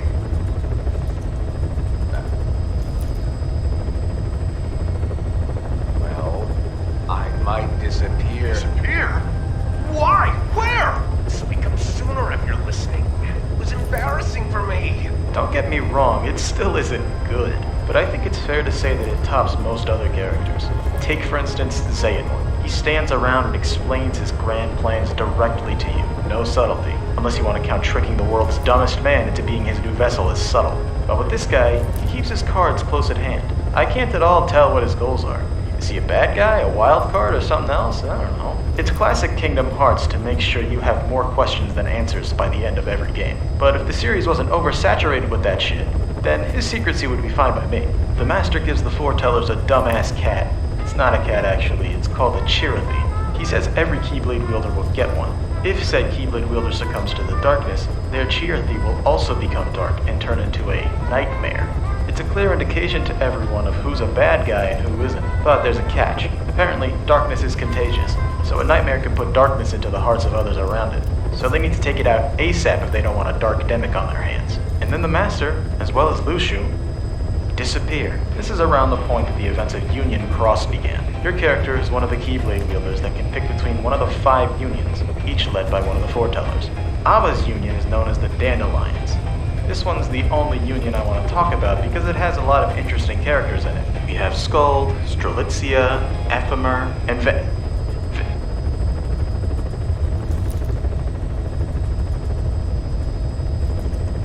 What? He doesn't belong here. He belongs thousands of years in the future. Unless you want to honestly tell me that he's an ancient being from before the Keyblade War, that's a good one. It was a joke you told me. It was very funny. Okay, let's look at the wiki so I can get the details on this. With this horrifying revelation, he admits to the others about what he did to Strelitzia, much to his friend's protest, as well as invoking Laurium's anger. But the struggle to remember makes him unable to answer. Feeling something terribly wrong, Ventus goes unconscious, as darkness emerges from him. 4 years before Aqua and Terra take their Market Mastery exam, Ventus served as an apprentice. Oh, I'm sorry, did I skip 20 pages? Oh no, but they skipped a few thousand years. Okay, maybe the fans can give me the answers I need. So Ventus is a union leader, in all caps. What? That's what I'm saying. Not only did Ventus turn out to have existed thousands of years in the past, but he was also a part of Ava's union, and also met with Skuld and Ephemer after the war was over as a member of the Dandelions. Okay, now let's look at the answers. Lol, where have you been? This was covered weeks ago. A week ago where? A week ago where? The Kingdom Hearts fan club? Very sorry, but I couldn't make it that day. Can someone fill me in, please? Think that's it? Get a load of this. Meet Laurium and El Reyna. Look familiar? Yeah, we'll add an X and rearrange it. Wow, what do you know? So both of them were actually Keyblade wielders back in the day. Unlike Ventus, they have some sort of explanation as to what happened in the small window between this and Chain of Memories. And they're both the same, after Kingdom Hearts Union Cross. At some point, Laurium's heart fell to the darkness. Becoming a heartless, Laurium's nobody, Marluxia, came into being. Okay, so can nobodies live for thousands of years, or also do they remember their past? It seems that Ventus doesn't. Just when I'm starting to think that I might understand, you run even farther away. Let me near you. I'm gonna move on before I'm pushed off the edge. We move on to the next scene after the Master and Luciu have disappeared. It starts really awkwardly. There's a traitor among us. Are you certain? What proof do you have? Ira says he caught a nightmare snooping about the place, and it's gotta be someone's. Everyone calls Ira dum-dum for jumping to conclusions like that. Then, when he's alone with Envy, he says that nothing in the Book of Prophecies mentions a traitor, so he thinks someone stole a page to cover their tracks. So Aced and Gula are forming a union between their unions to oppose Ira. This was literally 2 scenes later. The pacing is already a disaster. Envy comes in to disapprove of their actions. The Master forbade unions from coming together. Aced says Envy's a traitor, even though this entire problem started because Ira claimed there was a traitor baselessly. Ava runs off to the local fountain to have an inner monologue about how we're falling apart, and then Ephemer comes in. They have a little chat that whittles down to Ava wanting to deviate from the path that the Master set them on. It seems like they're destined to fall due to this infighting. She tells Ephemer to go to bed, even though it's like 3 p.m. Sudden cut to a few months later, and it seems Envy convinced Gula to dissolve the alliance. Aced didn't like this one bit and resorts to physical violence. Then Gula says no backsies and leaves. Aced vows to make Envy pay for ruining his friendship. We then see a flashback of the Master telling him that if he thinks Ira isn't any good as a leader, just replace him, that'd be pretty funny. Aced takes this in the most coolest way and tries to kill Envy, and Ira's next. After a pretty cool fight, Gula and Ava show up. Envy tells them that he's the traitor. They take her word at face value and they draw their keyblades at him. We don't see this fight, but it cuts to a scene after, and this part of town is all messed up. We then see Gula. He seems to have the hidden page that was mentioned earlier. Apparently, the master gave him the secret role of finding the traitor, and that page will help. He makes his way to Ased, believing him to actually be the traitor. After telling him what his secret role is, even though the master told him to not tell anybody, he's gonna finish the job. But then Ased gets up, and he's really big, so Gula gets scared. Seems Gula's not very good, because the guy who just got his ass beat his ass. Ava comes in and saves him from getting killed. Ased decides he's too tired for this shit and leaves. Ira meets up with Ased because he's limping home and tells him that he forgives him for trying to kill all the others because he thought it would be silly. In exchange for Ira generously being a dumbass, Ased tells him that Gula has the missing page. I suppose for friendship-related reasons, Ava is hiding Gula under a bridge so he doesn't get killed for having that page. Didn't really work out though. Ava's Shirathi tells her that Ira's incoming. He wants to have a little chat with Gula and knows he's hidden somewhere around there. Ava tells him to fuck off. And he does. After holding hands a bit, Gula tells Ava he's gonna summon Kingdom Hearts, so then the master will come back. He wants him to come back because he's a funny man. Ava says that that's fucking stupid and against the rules. But that's the point, you see. If they break the rules, the master will have to come back to reprimand them. Don't know what drew him to that conclusion, but fuck it, I'm down. He begs for Ava's help. She says again that that's fucking stupid, so he leaves to do it himself. In order to summon Kingdom Hearts, he needs Lux, which I believe is just light, and Ira and Ased are doing the same to maintain the balance. Envy says that if people start hoarding light for themselves, it will lead to the Keyblade War beginning. There it's said that one thing in the Book of Prophecies reads that if a Keyblade War were to occur, light will expire, and the dark will prevail. Keep that one in your noggin. You might need it later. Suddenly, a flashback to the master giving Ava her role. He says that the whole light expire, dark prevail thing can't be avoided. Nothing can be done to stop it. The master tells her that she's to train Keyblade wielders so that the light could maybe, just maybe, barely stick around. Her interpretation of that is to train them to run away into the outside world so that they don't die. That way, the light won't expire. Yet another flashback segment begins, this time with Luciu. Remember him from the beginning? By the way, during this cutscene, very obnoxious piano music is playing. I haven't done anything yet. Good point. The master spawns a Keyblade that looks an awful lot like Xehanort's and gives it to him. It has an eye on it if you hadn't noticed. It's called the Gazing Eye. The master says that that eye is his eye. Ew! Oh, you think that's gross, do ya? No. He gives Luciu the task of passing this Keyblade down to whatever apprentice he may have in the future, and then him to his, and so on. Because apparently, the way that thing works is that it helps the master see into the future? The fact that the Book of Prophecies even exists show that Luciu was successful. Until then, Luciu needs to disappear, make himself scarce. Him and this box. What's in the box? Good luck answering that one. And with that, the Keyblade War approaches. And the movie ends. It wasn't awful. Shorter than I thought it was going to be. Only around 40 minutes.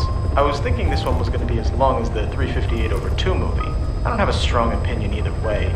I watched it, it was watched, it existed. It's super important. Alright. Last one. I'm gonna be honest. I'm a bit sad that this is the last one I'll be covering. Haven't had the chance to flex my creative muscles like this before. I'm not sure what was compelling me to write 2 scripts totaling 75 pages. I've wanted to make some kind of video essay review of Kingdom Hearts 3 since it came out, because I feel like I have a lot to say on that. So maybe I'm just testing the waters to see if I can handle it. And after doing all this, I think I can. Alright, enough about that. Let's finish this. Kingdom Hearts Dream Drop Distance, originally named 3D Dream Drop Distance, was released in 2012 on the, you guessed it, 3DS. You might be wondering why I'm doing this last, when the last 2 parts were on stuff from 2017. Well, remember how I said Birth by Sleep was the glue that held the series together? Dream Drop isn't far off. It's the game that ties right into Kingdom Hearts 3. It wasn't released on the 1.5 or 2.5 collection, but rather, you guessed it, the 2.8 collection. Besides 3, I think this is the only game in the series I played at launch. I remember liking it a fair bit, but I haven't touched it since before my opinion had changed on Birth by Sleep, so I fear it might suffer the same fate. The last time I played it was on the 3DS. Unlike Birth by Sleep, Dream Drop had some steep competition on the console it's for. All these games on the screen weren't out at the time. Some weren't even announced yet. Am I funny yet? But despite that, it got some pretty good reviews. But will the plot hold up to old Dream Drop boyfriend? Come on, you already know the answer to that. The story starts with a flashback. We can assume that this is Terranort's perspective. The machine that he ends up using to turn himself into a Heartless, aka Ansem Seeker of Darkness, seems to have been tested out on some of the lab crew, like Evan and Dienzo, who's still a kid. Wow. Briggs a bit confused as to what's going on, but Terranort activates Xehanort mode and takes his heart. If you couldn't tell, this is what created Organization 13 at first. He says his name is Ansem, all badass-like. Now back to the present. Remember the message in a bottle that Sora got at the end of 2? Well, it turns out it had 2 things on it. The first thing was Mickey detailing the events of Coded. I said I wasn't gonna cover it, stop asking. I've been getting non-stop fan mail from my fans asking me to do it, but I won't do it, okay? Oh, how could I say no to that stupid fucking face? Alright, I'll give you a very brief recap, but not on this video. I put a link in the description to a separate video where I talk about Coded, or rather its DS remake, Recoded. I'll wait for you.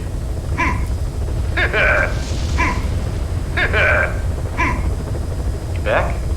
Now do you understand why you can never fuck with me?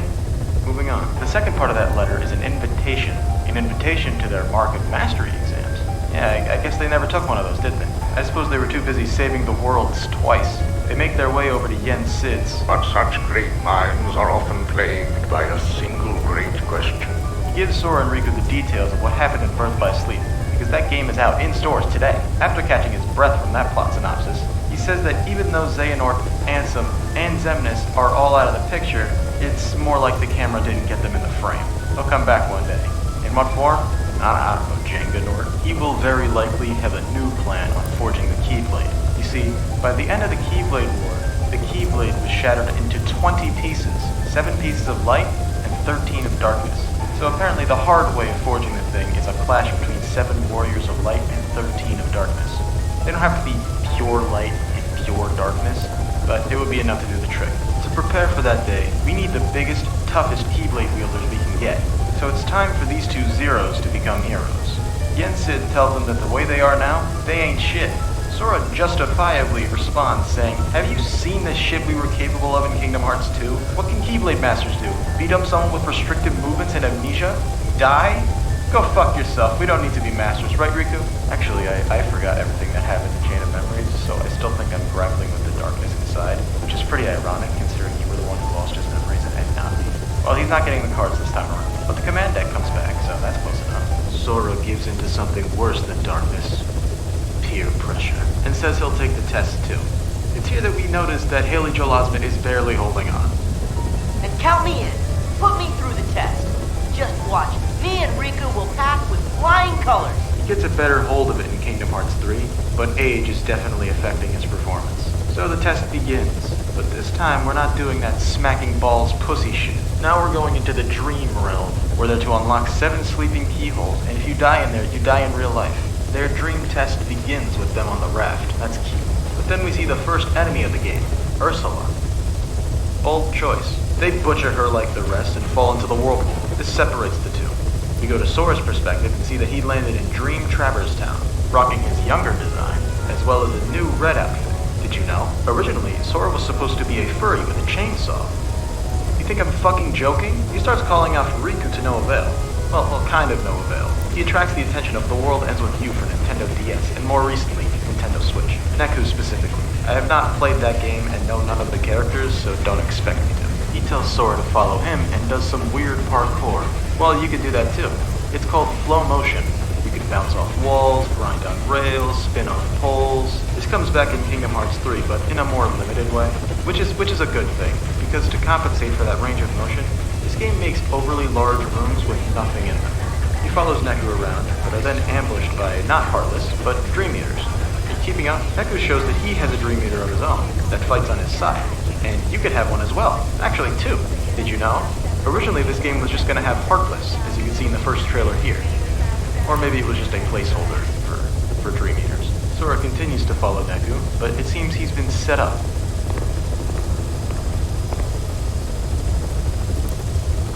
Can't we get a blue code or something? Neku said he'd bring this guy to Sora in exchange for something. We don't know yet. Coatman goes to attack Sora, which was not part of the deal, so Neku holds him back. Sora's gonna help, but then he starts feeling that chocolate from earlier did not just have weed in it. And he's out. Actually, it's the main gimmick of this game, dropping. This game has 2 story modes, nothing new on its own, but they play at the same time rather than one at a time. You have a time limit, which you can see next to your health bar, and when it runs out, you switch to the next character. There are items that can extend your time so you don't drop in the middle of a boss fight, which can happen. Anyway, we switch over to Riku, who's wearing what looks like a combination of his first and second game design. He sees another World Ends With You guy, Joshua. He tells him that there are 2 versions of every world. Sora's in one, Riku's in the other. Joshua tells Riku that if he finds a girl named Rhyme, she might be able to cross him over to Sora's world. While he's telling Riku about Dream Eaters, he's interrupted by Beat over here. But before they can talk, Riku goes night-night. We switch back over to Sora, who's just running around town because he's got nothing better to do. He finds Rhyme, so I guess it would be pretty difficult for Riku to find her. She has amnesia. The only thing she remembers is her name. Sound familiar? Sora thinks she might be tied to Neku, so he gets her to follow him. They find him pretty quick. He says he tricked Sora into seeing Coatman because he said he could bring Neku back to the other Traverse Town, which is where he's from. Unfortunately, Rhyme's not his partner. This makes her so upset that she disappears. Mr. Man comes back and summons that. After ignoring it, a portal appears and Joshua and Rhyme come through. I guess they figured out that whole portal problem. I know your best friend Riku, too. Really? You know Riku? Well, yeah. I'm kind of omniscient. Joshua pulls out a phantom of what's going on in the other world, where we see Riku with Coatman. He takes off his hood to reveal... Let's drop over to Riku to get context. He meets this girl, Shiki. She makes fun of him for being a soy boy, and I'm only half kidding. She runs off, and Riku follows to see Coatman. Or I guess just Man now that we've seen his face. He tells Riku that he'll be imprisoned in this dream world forever. But then Beat jumps in to say, nuh-uh. Man releases another weirdo, and Riku ignores it. Riku sees a phantom of Sora, and I'm tired of this world. Can we move on, please? Oh, thank God. Hunchback of Notre Dame. Wait, what the fuck? Not much to talk about here. Frollo dies in both versions. What's more important in these worlds are the endings. Sora's praying to God for mercy when he's encountered by our old friend. He says a bunch of nothing and God fucking damn it. So he's back? We're just bringing back people now? Who's next? Ansem. Ah, wonderful. Sudden cut to the real world, and we see a couple of bros waking up at the lab. Classic bro moment. It's Axel's perspective. We see him look at his reflection to see that his little green marks are gone. That means he's Lee again. They're all somebodies now. It seems Braig's a no-show though, as well as Isa. Hey, now we're in Tron Legacy. Oh my god. They try to do a realistic art style here. And you know what? It's not so bad. Tron is that thing he is in the movie. What the fuck was it called? The Riddler? Now you're up to speed.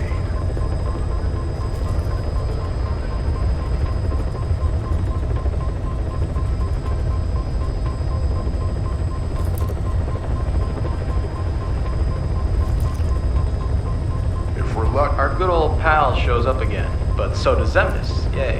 And then they leave. Who's this? I'm Riku. Sam and I were on our... I think she's dead, dude. Back to the garden. Lee and Ienzo are hypothesizing on where Isa and Braig are. And all I'm thinking about is how when they were nobodies, Axel had Sexy and Kill. Now we're in Pinocchio world. Sora's dummy, so he greets Jiminy as if they know each other, even though they're in Dream World. Pinocchio says that a man in a black coat told him to play a trick on Sora. I always want to see the scenes of these super bad guys telling Disney characters to do dumb shit. Alright, Pinocchio, I want you to pull a very silly prank on this anime character. You again? Xemnas? This is impossible. You just saw him, Sora. After Xemnas mumbles some nonsense at him, Sora leaves Pleasure Circus? Now they're in Monstro, but it's okay. So's Riku. A black coat has Pinocchio. Riku tells him to let him go, and he does. Riku tells the man to reveal himself. Me?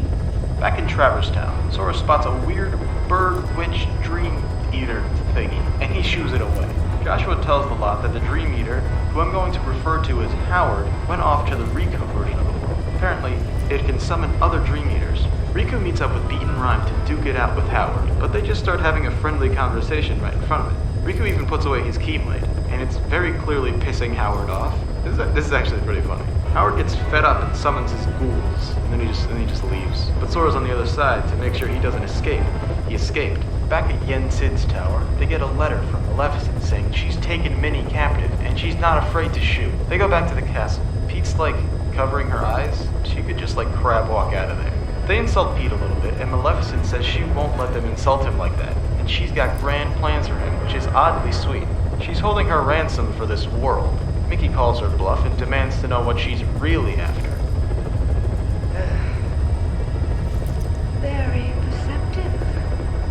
I presume you are familiar with Xehanort. She didn't really give an actual reason. She just tries to kill them, but is saved by the lead. Anywho, on to the next world.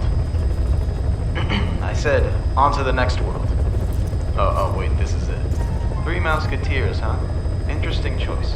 You seem confused. After beating up the Beagle bitches, he leaves. Where's the book sans mouse? And now we're in Fantasia. Again, a very interesting choice. He sees Mickey doing his magic shit, but then hey, it's Howard. He's flying towards Sora full speed, and Sora gets in fighting position, fully prepared for the next attack, but still gets whacked hard and knocked out. He didn't even try to dodge it. He wakes up at Yen Sid's tower. Looks like the test is over. Uh-oh, we're still in. Looks like Mickey's doing that. He talks to Sora telepathically, and this one seems to know what a Keyblade is. This seems to be a world from the past, where Mickey was being trained by Yen Sid, a sorcerer's apprentice, if you will. Apparently Howard's got Mickey in this trance, so Sora's got a quest through the world of Fantasia to beat him and free Mickey. Sora's doing his thing when he's encountered by this guy again. I wish just once someone would tell these code men, yeah, I'm busy right now. Could you like fuck off, please? He says nothing and leaves. I wish I could leave too. He catches up with Howard, and now it's time to settle this once and for all. After murdering my favorite character in this game, Mickey gets control of his body again. In Riku's version, he basically does the same thing, so let's skip to the end of it. Riku gets to a stupid volcano and meets you-know-who. Could you guess what he tells Riku? Here, I'll give you a second to guess that it's answer E. And then he summons Chernobog. Cool. This version's a lot easier, though. After beating him, he frees Mickey and we move on. Meanwhile, back in the real world...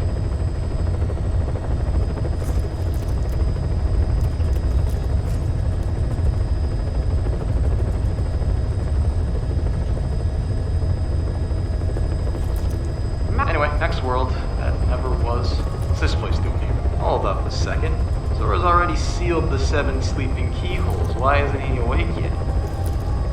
This warning is far in advance, but just saying.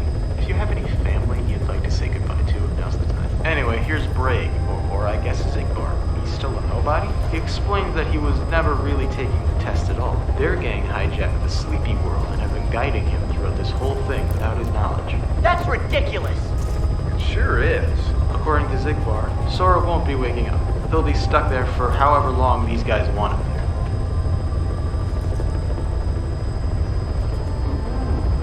I see you still got that angry look down. He shoots 12 bullets into the ground, summoning the fellas. So is Organization 13 back? Then how come some of the previous members are human again? Did they need replacements? Something about this makes Sora feel funny and he goes out. He awakens on Destiny Islands, where he sees that guy, but without the cover. The one and only Seeker of Darkness goes to him and starts whispering some stuff about who gives a shit. Ansem seems to be the reason that this guy is here in the first place, as getting him here was what reduced him down to the ground road. Now we're in Traverse Town, seeing little Sora walking around a bunch during the first game. We're reliving our past experiences. I hope it doesn't flash back to that awkward moment in prom. He sure was pissed. Why did I write that? And just like that, Sora's out again. Riku time. Here we are in the never-was world. He walks around for a little and eventually finds Sora in a bubble. He's having a little nap. Let's wake him. Looking into the bubble, he can see Sora's memories too. Uh-oh, the bubble's getting kind of dark. He's gonna get swallowed into the void. Oh no, never mind. The darkness manifests itself into, I shit you not, someone called Anti-Black Coat Nightmare. Are you what's trapping him in that nightmare?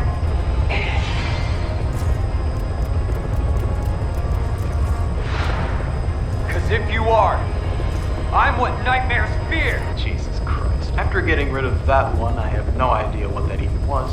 Riku comes to the conclusion that if Sora keeps going after dreams of his past, he'll never wake up.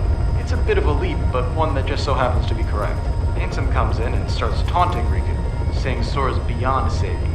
I'm gonna tell you now that I'm about to skip a whole bunch of darkness talk. I still have to talk about it, but you're only getting like 25%. Trust me, it's not worth it. The darkness talk is potentially at its worst here. Okay, I will say that Ansem tells Riku that darkness within darkness awaits him because that's hilarious. Riku gets gobbled up, and now we're Sora again. We're still in the dream, but a Kingdom Hearts 2 dream. Sora turns the corner and sees Naminé. Hey, it's been a while. What are you up to these days? He catches her, but then she turns to Shion. I hate it when that happens. She breaks free and he breaks down. He wakes up again in a different part of the Never Was. He sees another black coat, and it's our boy Roxas. He explains that he's seeing all these people because they're connected to him. Like literally though. Shion and Roxas are quite literally inside of him. All that's left is Ventus. When's he coming? Sora tells Roxas that they're not the same person. Roxas is his own man, so move out of Sora's body and get a job. Roxas takes Sora's hand, and now he's seeing a bunch of Roxas's memories. And it gives Sora a stroke for some reason. I guess it's alright because Roxas is smiling. It somehow wakes Sora up. Okay, but now he's asleep again, chasing after Kairi and Riku. Oh no, wait, they're actually Aqua and Terra. My bad. Who? Ben. Hey, there's Ventus. Sora can hear Riku telling him to stop chasing the dreams, but he's doing it anyway. And looks like it led him to Xigbar, who is not Riku or Kairi. Sora finally catches on that... wait a minute, you guys have been expressing emotion for a while now? You actually have hearts, don't you? Those words were so true that it summoned Xemnas. Turns out, they did lose their hearts, but apparently when a body loses a heart, it starts replacing it. Kinda like a cut. It heals up eventually, right? So why not an entire body part? Okay, you ready? Because here comes the first big one. Xemnas had tricked the members of Organization 13 into believing that they had no hearts, so he can link the hearts that they secretly actually have to Kingdom Hearts, so that he can change the course of the new heart that's developing to be more like what he wants it to be. What does he want it to be, you ask? Drool leaking out of your hole? Oh, well, couldn't you already guess? He wants them to be more like him, aka Xehanort. This has been dubbed by the fans as Nordic, and that's the most accurate name you can give it. Xigbar knew about this too. He was there from the beginning. If you're wondering why Xigbar has been so dedicated to helping Xehanort throughout this entire thing, well, it's because he really wants that Keyblade. This leads to the iconic line. Me? I'm already half Xehanort. That's nuts! Xemnas further elaborates that the members of Organization 13 were mostly inadequate for their goals, so they have to rebuild, make a new organization. They need better members. Members like Sora. In response to this, Sora lets out a "my friends are my power," and it's powerful. Those are just words. You've lost. Xigbar leaves, and now it's just Sora and Xemnas. They engage in combat. Xemnas tosses some buildings. Sora tosses some balloons. Xemnas dies again. Sora collapses. Then her old pal comes in to tell Sora that he basically accomplished nothing, because he thinks they can't just bring him back again. Apparently the way they've been tracking Sora is that X on his shirt. Moving on, the man takes Sora back to his secret cave so he can Nort him. Riku wakes up in the void with Ansem. He tells Riku that Sora is now impossible to save, but it is possible. All you gotta do is give in to the abyss. Quick side note, but unless I'm missing something, I don't think Ansem has any reason to be doing this. They wanted Sora as a vessel, not Riku. They specifically did not want Riku for reasons that we'll be getting into in a little bit. Ansem was harassing Riku in Chain of Memories because he needed a body to control, but now he has his own body. He's fine. He doesn't need Riku. So I'm led to believe that Ansem's trying to get Riku to give into the darkness because they've actually formed some kind of bond, and I think that's cute. Riku says that maybe he's right. Maybe the darkness can get him a girlfriend. He says he will use the darkness to beat Ansem's ass once and for all. Ansem turns this place into a swirly little place, and they duke it out once again. After Riku beats him, Ansem evaporates once more, and whoa, what the fuck is that? Terra's been working out. This fight's kinda cool. You're in a long-ass hallway, and you gotta make it towards him, and he keeps pushing you back. I like it. After beating him, Riku and Dark Beast Terra have a little exchange. Remember, Terra gave Riku the ability to use the Keyblade, and now we're never was again. He makes it up the castle, and now we're in the organization room. But no one's there. Except Sora. He's out cold. Before he can make it to him, he's stopped by the boy. He says Riku isn't useful to his people, because he's practically immune to darkness due to mixing it together with the light. So now they've gone for Sora. Xehanort needs 13 vessels for his 13 darknesses to clash against the 7 lights. Speaking of the devil, they arrive. this new Organization 13, officially dubbed the real Organization 13. This game's a real pain in my ass. Alright, second big one. Ready? This guy who's been following us for the entire game is, in fact, Xehanort. No, I don't mean he's someone who got Norded, and he's not a Heartless or a nobody. He's Xehanort from the past. That's right, time travel. Ansem didn't have his body for a while in the first game because he sacrificed it in order to go back to the past and tell young Xehanort about how cool he is in the future and that he should join. That old bitch is really desperate for vessels, huh? Oh, and the reason they were on Destiny Islands during that flashback was because Xehanort used to live there. It wasn't his birthplace, but he just settled there in his early adulthood. Do you understand why Ansem and Xemnas came back and why they will come back again? Time travel. This young bitch-ass fucking Xehanort went back and grabbed everyone who died to come back, so everything we've accomplished in the entire series is basically pointless. You know, I've heard people say that Xehanort is omniscient. He knows everything that's going to happen when it's going to happen. But that's not true. The truth is he has about this many backup plans. He didn't plan on getting his ass whooped hard enough to make him lose memory. That was definitely a snag in the road. But he considered it a possibility. He didn't plan on Terra being so resilient in his body, but he had a way to expel him in case that happened. If he stubs his toe, he has a backup plan on how to work around it. If young Xehanort, Ansem, and Xemnas all just died right here, putting time travel off the table, don't worry, he's probably got interdimensional traversal plans somewhere in his attic. Anyway, young man tells Riku that plain old no-nonsense Xehanort will be stopping by soon, as all the pieces are put together for him to come back. But before they can all gang up on Riku, Mickey comes in with Stopza to freeze everyone for an extended period of time. But it didn't really work on the youngin' over here, because I guess time travel makes you immune to being frozen or whatever. He whips out his weird time keyblade and uses time powers to transport him and Riku to Timeland. Time for the final battle. I'm really punny today. Riku wins. He's transported back to the organization room, but now Stopza is wearing off. And hey, look who decided to stop by. Mickey forgot what happened at Birth by Sleep and asks why he's doing this.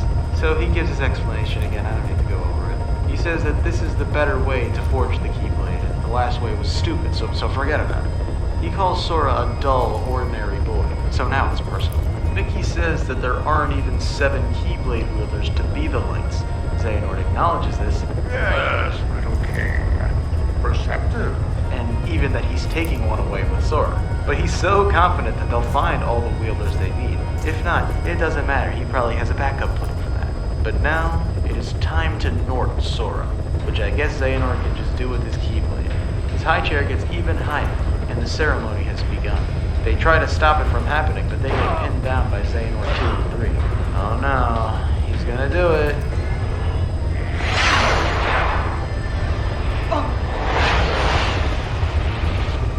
He made it!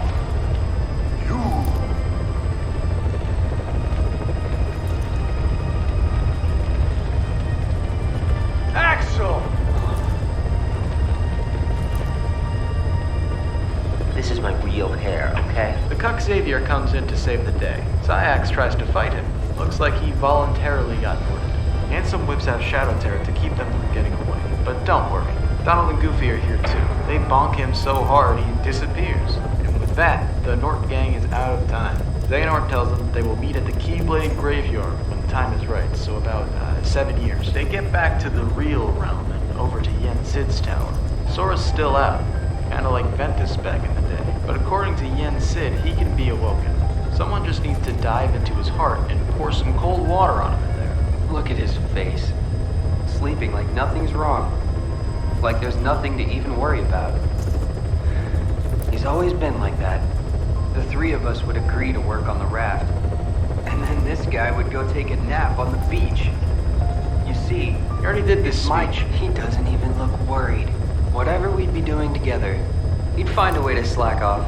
Even trying to leave the islands. I did all the work on the raft by myself. Riku volunteers to go in. Damn, Sora's heart ain't looking too good.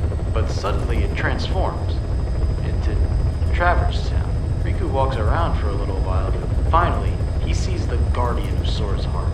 The guy who's been with him this whole time.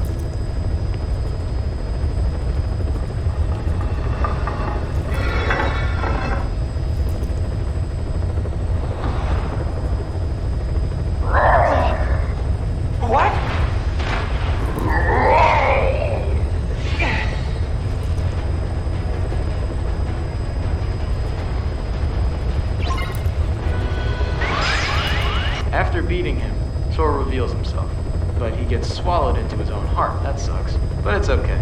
That means he's gonna wake up. The place is engulfed in light, and Riku goes back to the land of the conscious. He's afraid he might be hurt, but it was only mentally. You're safe! Riku! Wait, haven't we got this backwards? And why are you having a tea party? You're safe, Riku! They get up to hear the results of their test. He says that they both deserve the honor. But Sora did go into a coma and almost got Norded, so Riku passes and Sora fails. It doesn't seem to bother Sora though. More importantly, Lee learned a valuable lesson. Must be in the snap of the wrist or something. Oh. Yeah, fuck you too. Take a deep breath. You made it to the end. We've now entered the epilogue. Before I put this video out of its misery, I wanted to give you some more video game trivia. Specifically the stuff I couldn't find a place for in the video.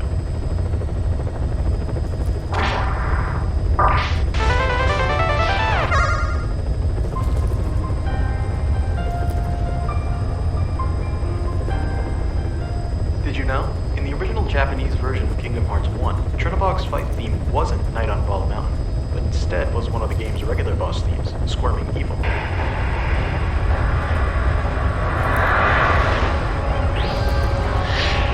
On top of that, the original Japanese release didn't have difficulty options, the Ice Titan, Kurtzisa, or Sephiroth. All those were only in the international version.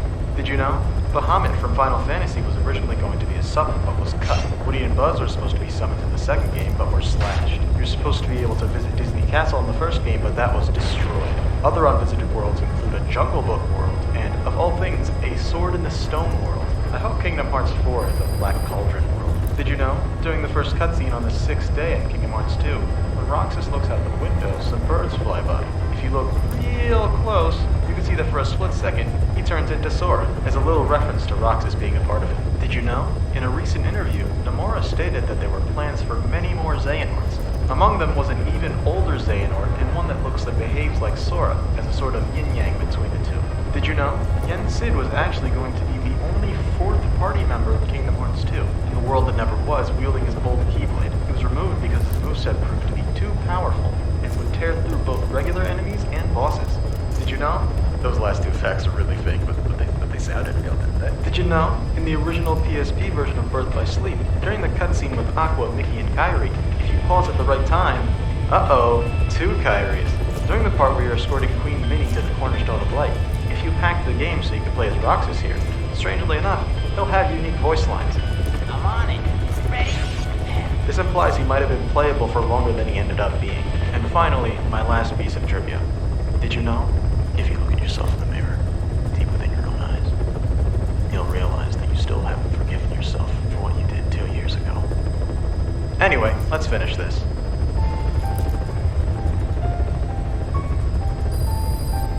A short amount of time later, Yen Sid summons Riku, Mickey, and Kairi to his office. There they reveal to the young ones about how Aqua saved Riku back in the Realm of Darkness in Kingdom Hearts 1. I guess Riku's both deaf and blind because he couldn't see the light show that was clearly in his view. Riku gets upset about how they kept this from him, but Yen Sid says that if he were told, him and or Sora would stage a plan to get her out of there. Yeah, I'll give you that. But now that Riku's a Keyblade master, he and Mickey can go together to save her. And once she's saved, she can bring them to where she hid Ventus, Castle Oblivion, because they don't know he's there. Probably should have asked before she went to hide him. As for Kairi, she's gonna train to be a proper Keyblade wielder. Yeah, she can use a Keyblade, remember? What, you don't remember the one scene she used it in? Anyway, she's gonna be training with Lee. She protests at first because he kidnapped her canonically at most like a month or two ago. Mickey says, "You can trust him." And then she stops talking for the rest of the scene. Once we have Aqua and Ventus and Kairi and Lee are trained, they'll have all 7 Keyblade wielders they need. But what about Sora? Well, he's brought in shortly after, and Yen Sid tells him that he's no Keyblade master. He's weak and useless. You can't even do a simple dream test without getting Norded. Pathetic. The only reason we keep you around is because we need as many Keyblade wielders as we can get. Oh, and also because without him, Ventus can't wake up. That's right, Ventus's heart is within him, so we need to bring it back to his own body using a special move called the Power of Waking. Yen Sid has no idea how to teach him that move. He was hoping that he'd learn it during his Market Master. For now, first and foremost, he needs to get his strength back. That whole incident in Dreamland put him back at level 1. Again. Jesus, can Sora ever catch a break with that? They need him to get his power back quickly, so he's got to get advice from someone who's been through the same thing. And who might that be? Well, just a little someone who was lost and found his way to the light because of his friends. That's right, Hercules. And with that, they're off. And so am I. It's been a pleasure to work with you guys, but my work is done, and my time's up. If anyone watched this and, most likely, enjoyed it, I intend to make at least one more video like it, as I said earlier. But for now, I bid you farewell.